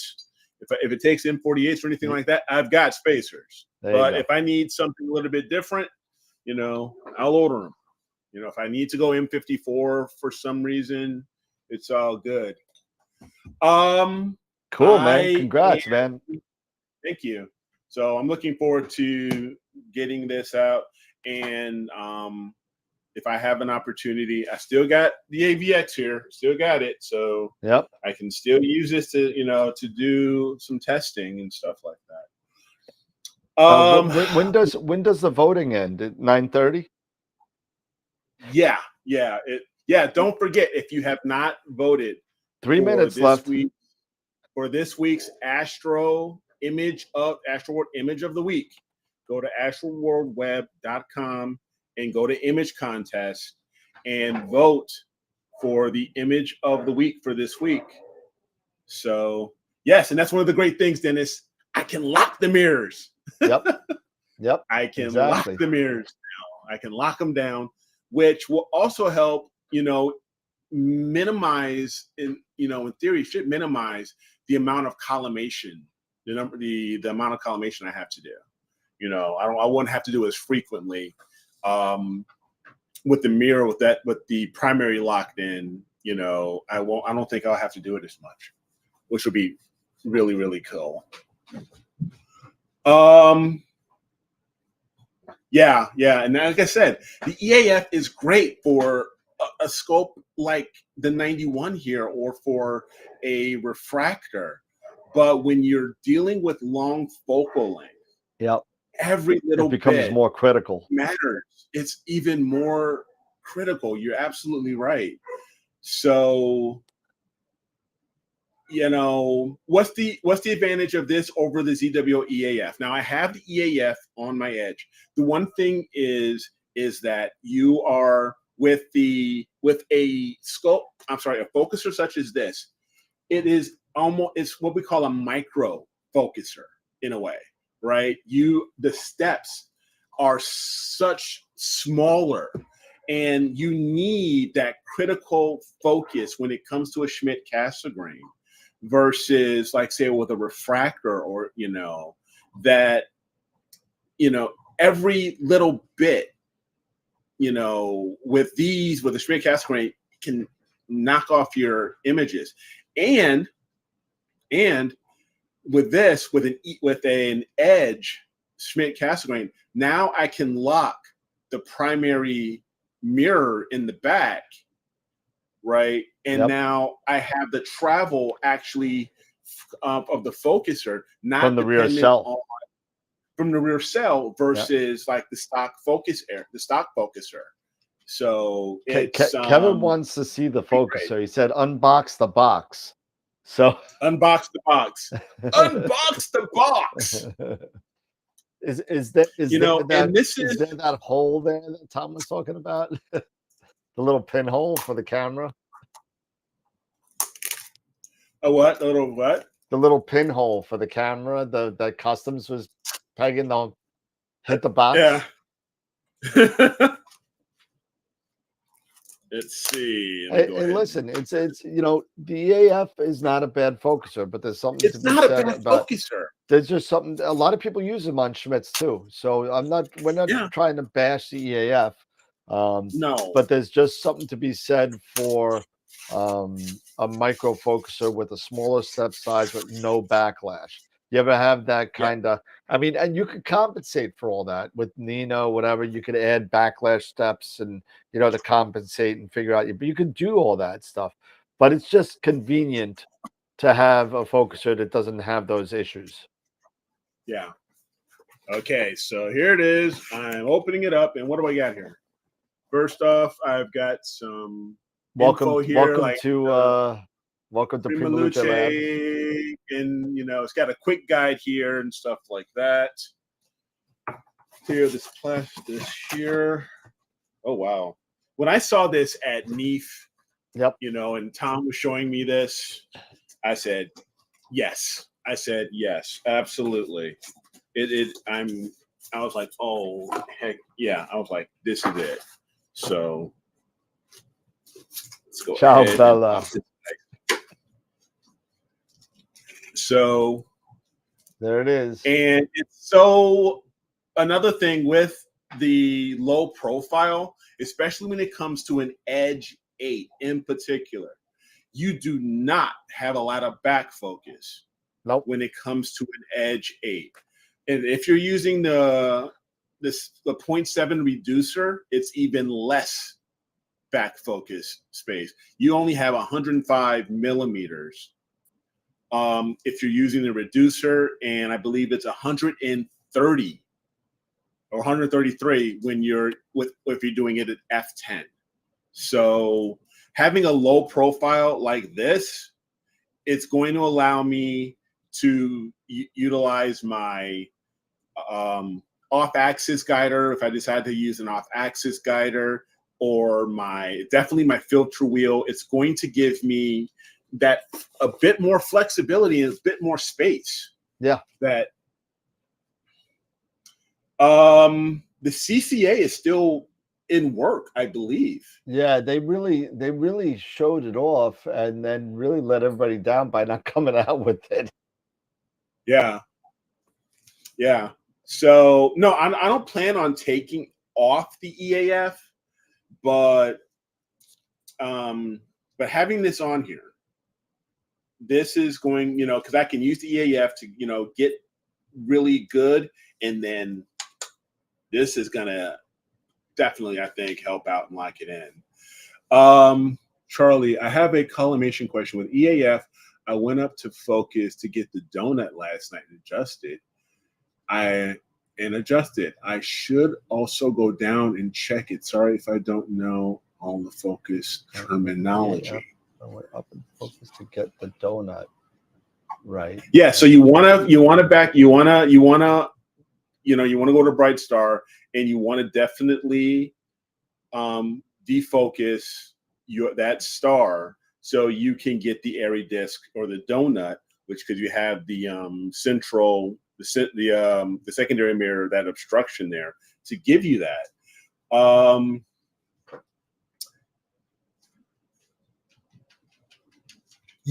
Some people do. Some people, they collimate, they go out, and when they're doing focus, sometimes they travel out and they collimate there, and sometimes then they go back into focus, but then they go in, and then they do collimation there as well. So doesn't matter, so if you're going out or in with your primary mirror, you get slightly better collimation.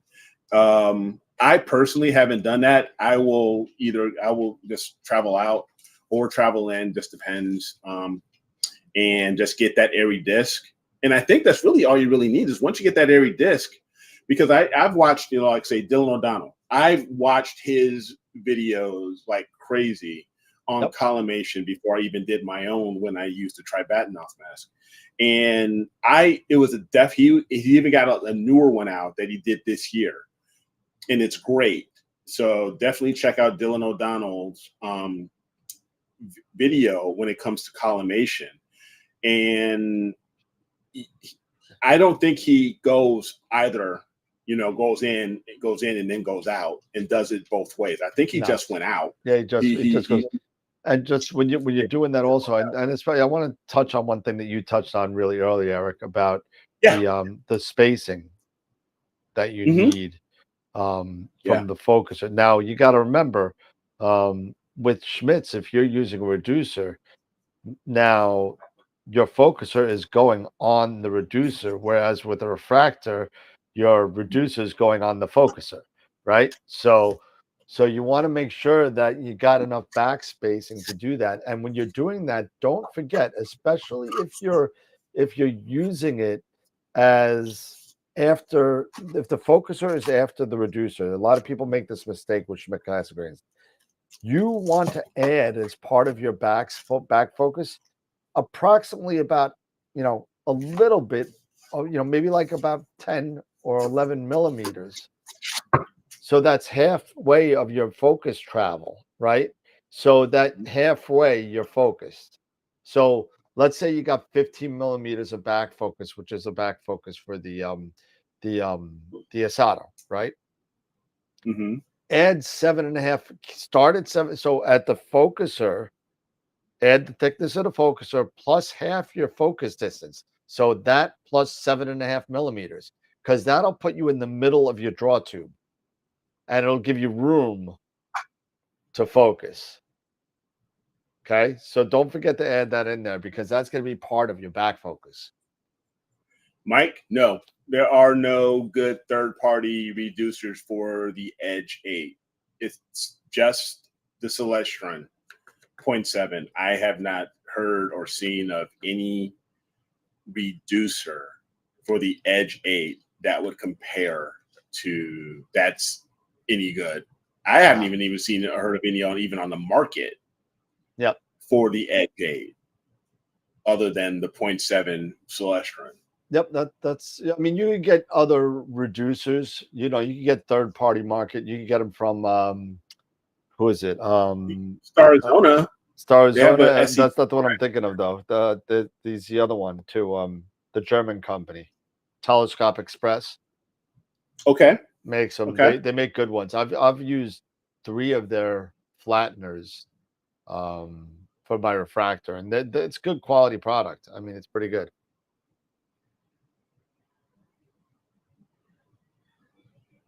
Yeah, I would just stay with the Celestron anyway for Celestron scopes.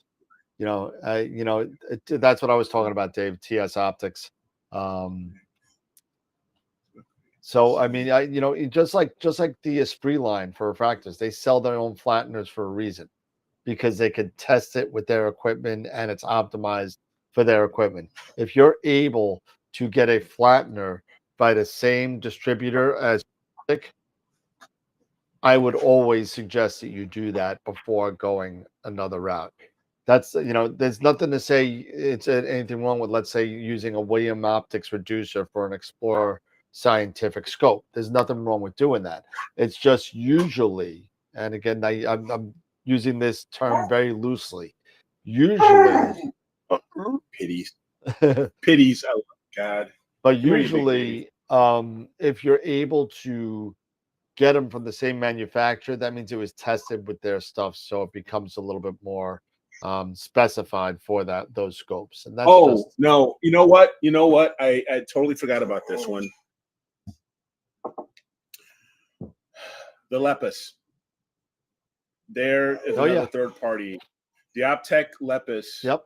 Optec is great. This one is also forgot about that. This is a very good reducer. This one is actually 0.62. It's not a 0.7, it's a 0.62. But what was really weird, hush. Somebody wants attention. I know, spoiled brat. The only, but when the SIO was measuring the focal length, you would figure it would go down like that around 1200, a little bit over 12. It's still 1400. It's still just a little over 1400 millimeter focal length, which is crazy. But the Lepus is another very good option as far as a reducer for the edge 8.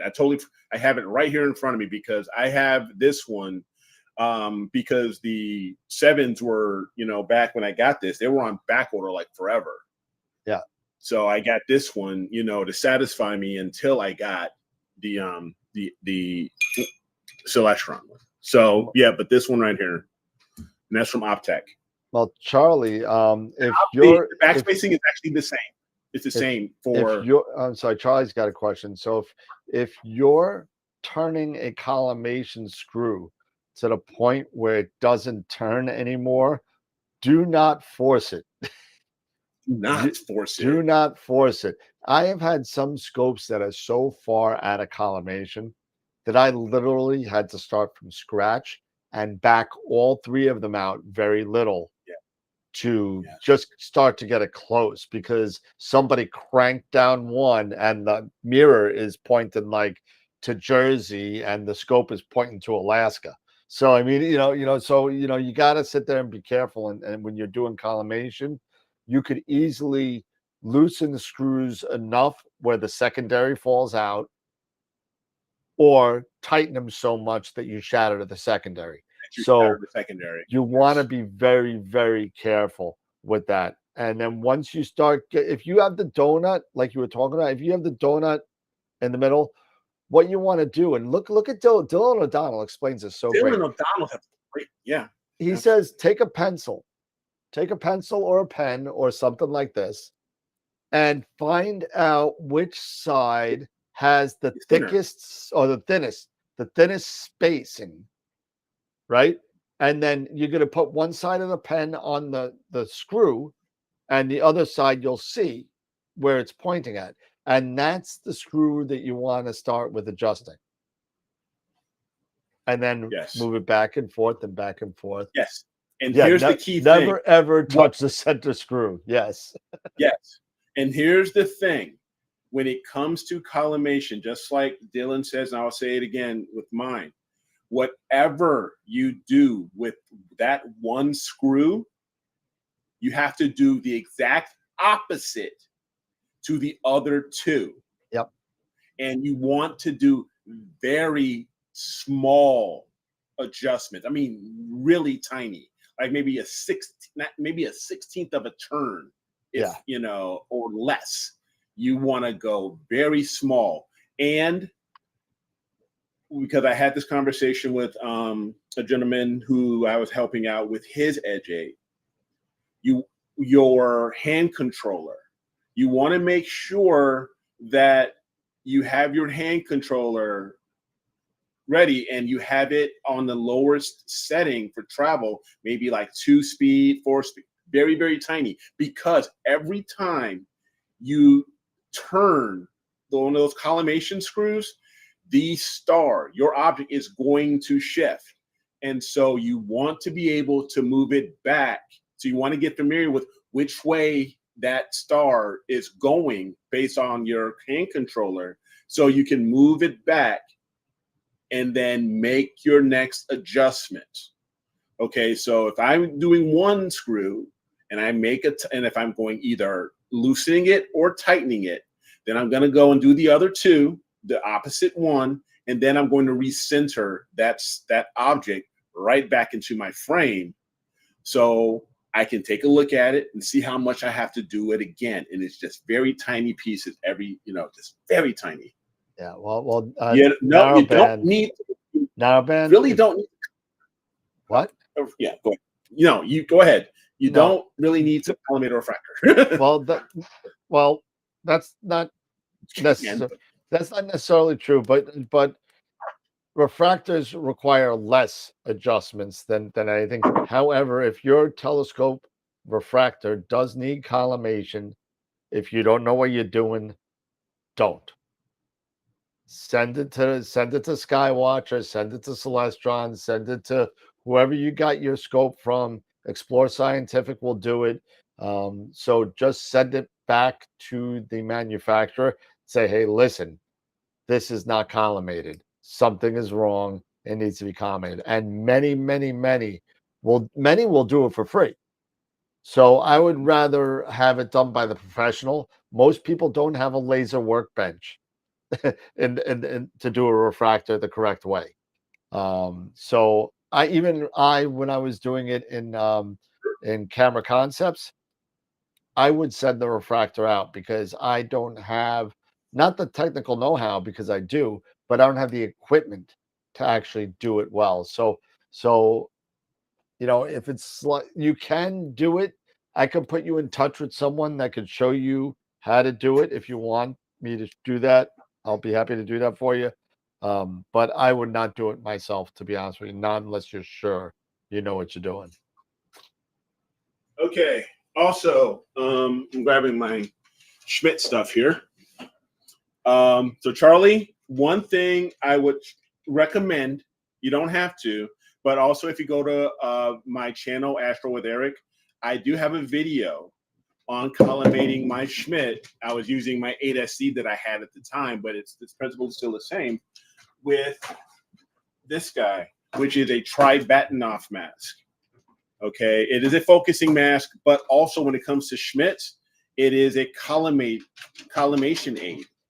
And you can take a look at one of these. This is only, less than $30, but you have with this, you get, I want to say it's 9 diffraction spikes, right? You get, 3 sets of diffraction spikes. And what I explained on my channel on the video is I took some cardstock and I covered one side because I got it in focus. Could you use it to get in focus, right? And then you take a look at the diffraction spikes, and if they're not perfectly centered, the center diffraction spikes, if they're off, what you can do is take a piece of cardboard, stock, whatever, put it on one side, covering up 2 of the screws. You just only want to see 1 screw, right? You only have 1 screw exposed.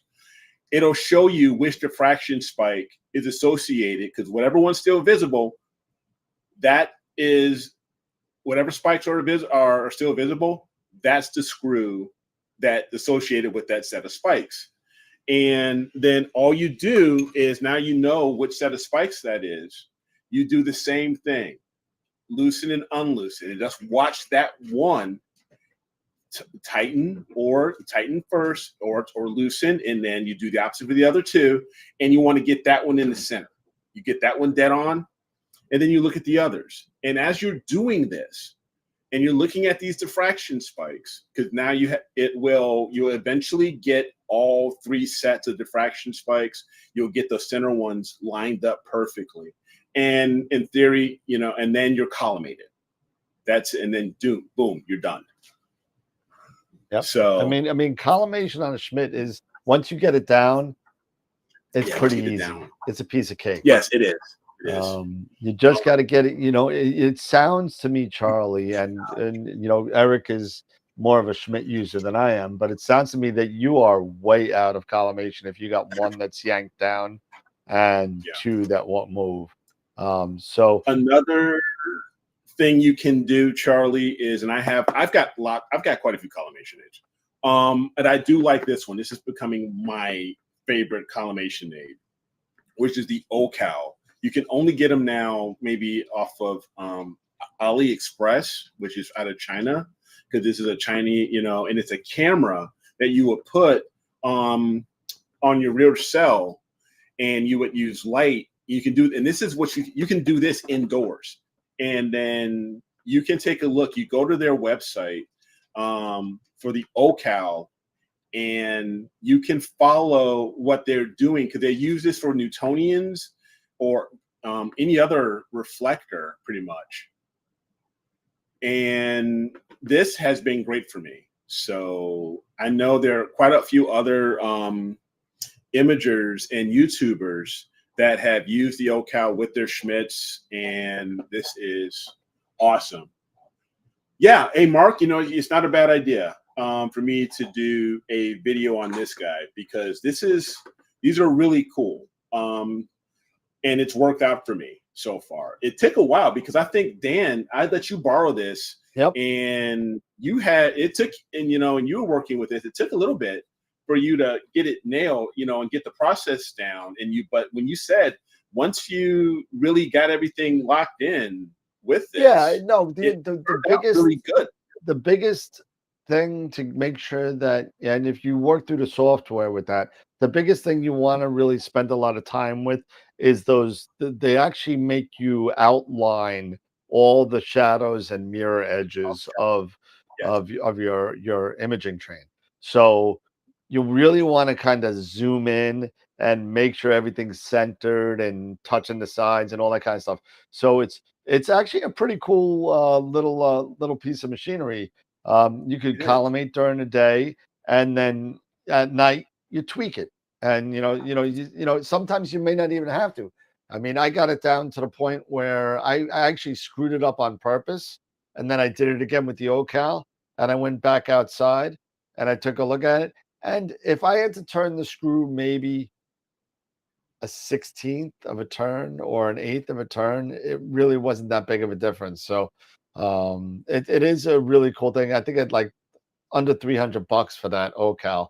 You can get it. So it's a pretty cool piece of machinery. It's a lot less expensive. Yeah, it's a lot less expensive than say the Hotech laser SCT collimator, which is about $500. The OCal is about $250 or just under $200, depending on, they have two different models. But I don't know, Starlancer, if it works with a RASA or a Hyperstar. I want to say it does. I think somebody did it with a Hyperstar or a RASA. I don't recall exactly off the top of my head who did it, but I think it does. I think you can use it with a Hyperstar or a RASA. The OCal. I think I did see somebody use it, but I can't know. But I don't know. Yeah, I just don't recall, but I think I saw somebody use it. OCal.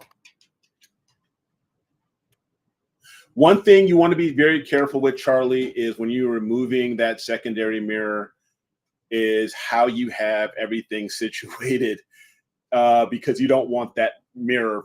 You don't want to have it. Everything up.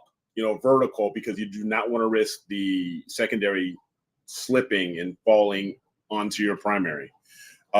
So if you're going to have to take the secondary out and then, adjust, then okay. But I have also had the experience where I actually loosened my secondary. And I had to, even with the OCal, I had to move it around a little bit, while it was kind of loose, to get it kind of recentered. And then I locked it down, and then I collimated, continued my collimation. All right. Well, it's almost 10 o'clock here. Yeah. Let's do you want to? You got to do the pick. Do the right? image of the. Yeah, we can do the image of the week here. I know you've been. But definitely, Charlie, if I can help out, if you maybe over the Discord or what have you, I'll do what I can and help out. So.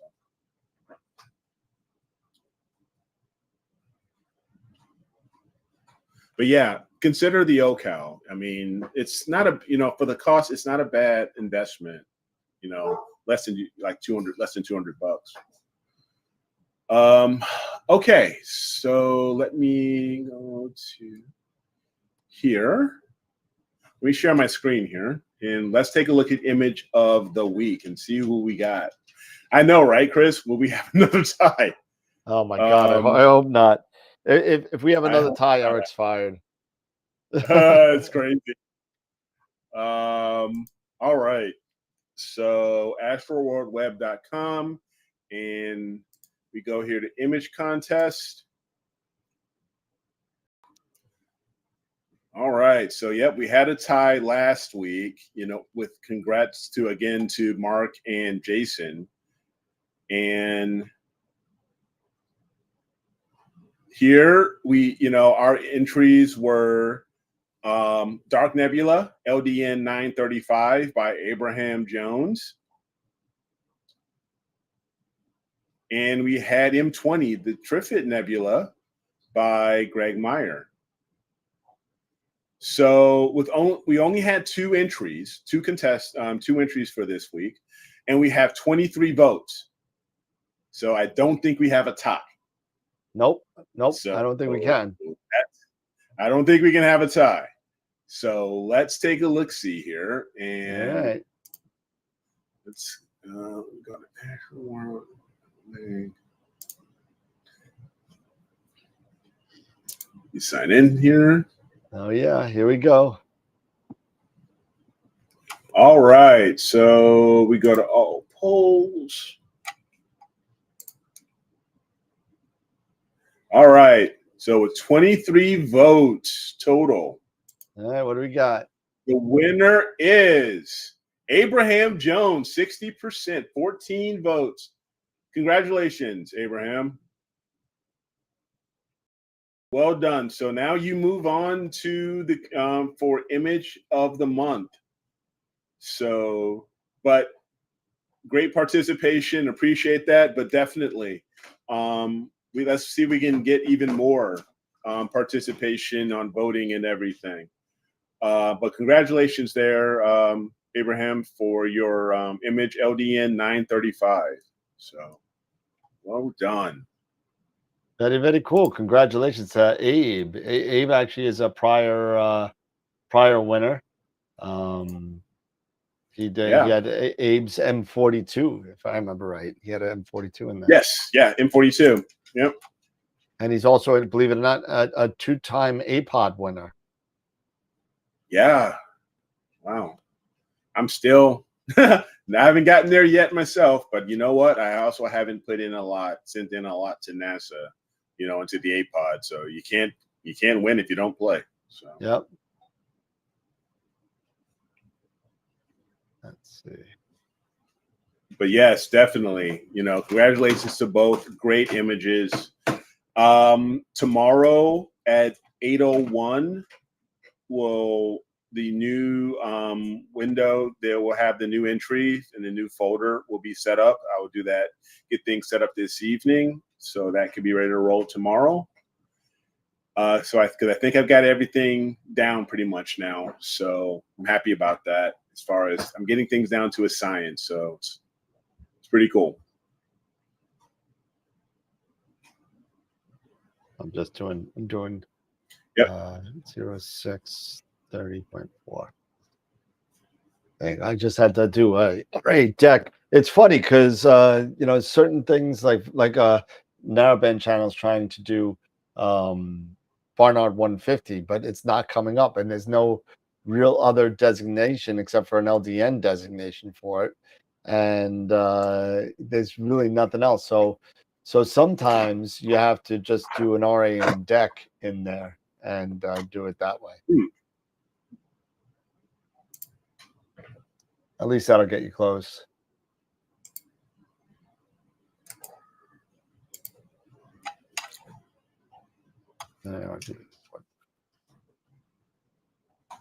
Okay. Yeah. There it is. And actually, I gave him the wrong ones. Copy and paste.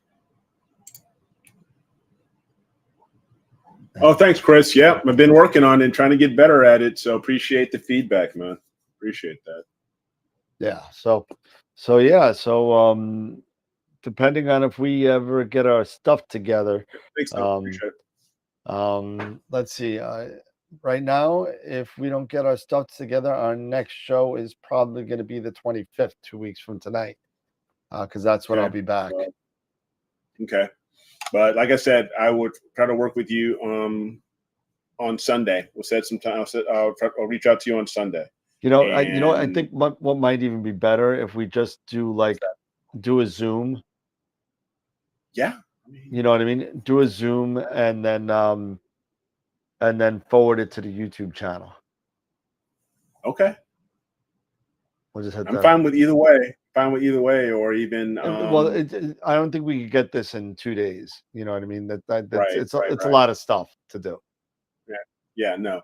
Even if I do I could even with my own channel or anything like that we've posted, we can do a YouTube live or something. Yeah, absolutely. You know, we can figure that piece out too. So I'm gonna, we're gonna work on, making sure that we have something, for Wednesday and Friday. Either we're gonna, and we'll post it out there and let you guys know. Sounds good. All right, 10 o'clock. Here we come. Time to have my chocolate shake.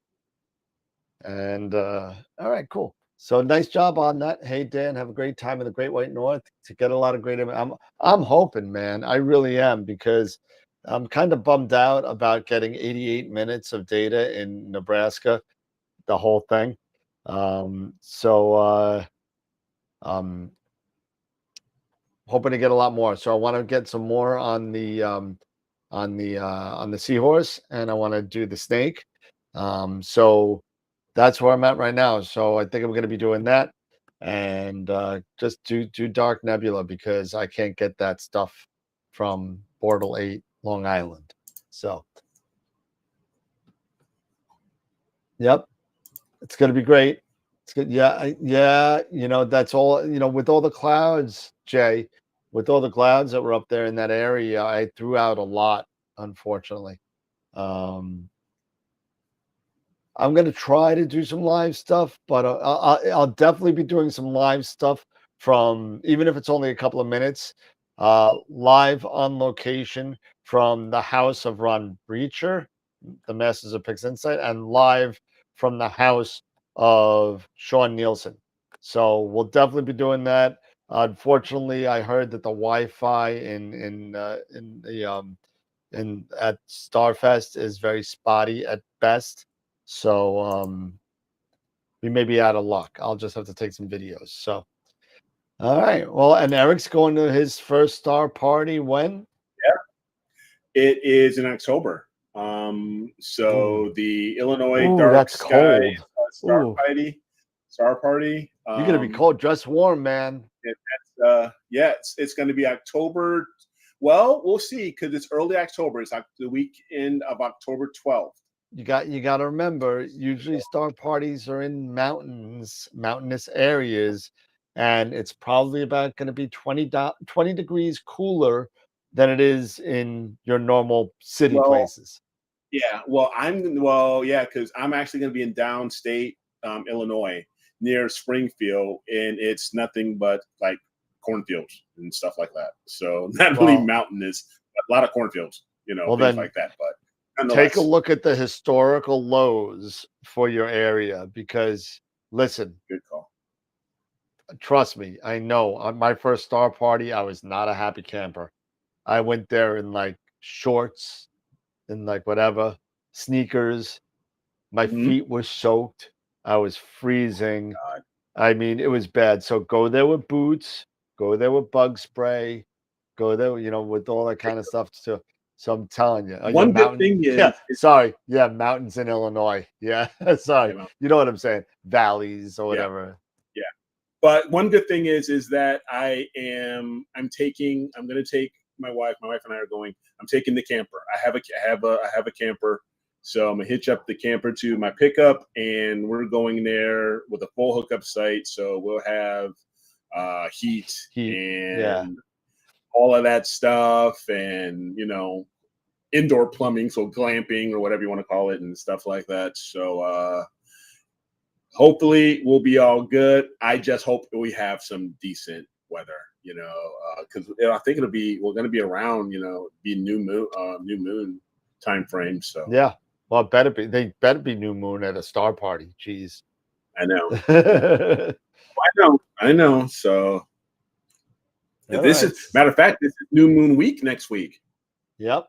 New moon week next week. So I don't know if I'll be. I'll get the this guy set up and on, but I'm not gonna I really won't use it much until I get closer to full moon, when I can really spend time testing, and because I don't want to waste a new moon. Yep. On agreed. Getting that really going. Cool. All right. Yeah. Well, very cool. And you know what? I have my camera set up, so if I drop, like, for those of you guys have seen my traveling to Staunton River, Virginia, a couple of years back, where I was dropping, 3 tanks of gas across I-95. If you haven't seen it, go check it out. It's actually pretty funny. But but maybe I'll throw that on the Patreon for a little piece of comic relief. But anyway, Eric, final thoughts? No. Again, great show.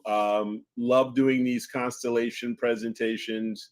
And educating myself, hopefully giving a little bit of knowledge to others and stuff like that.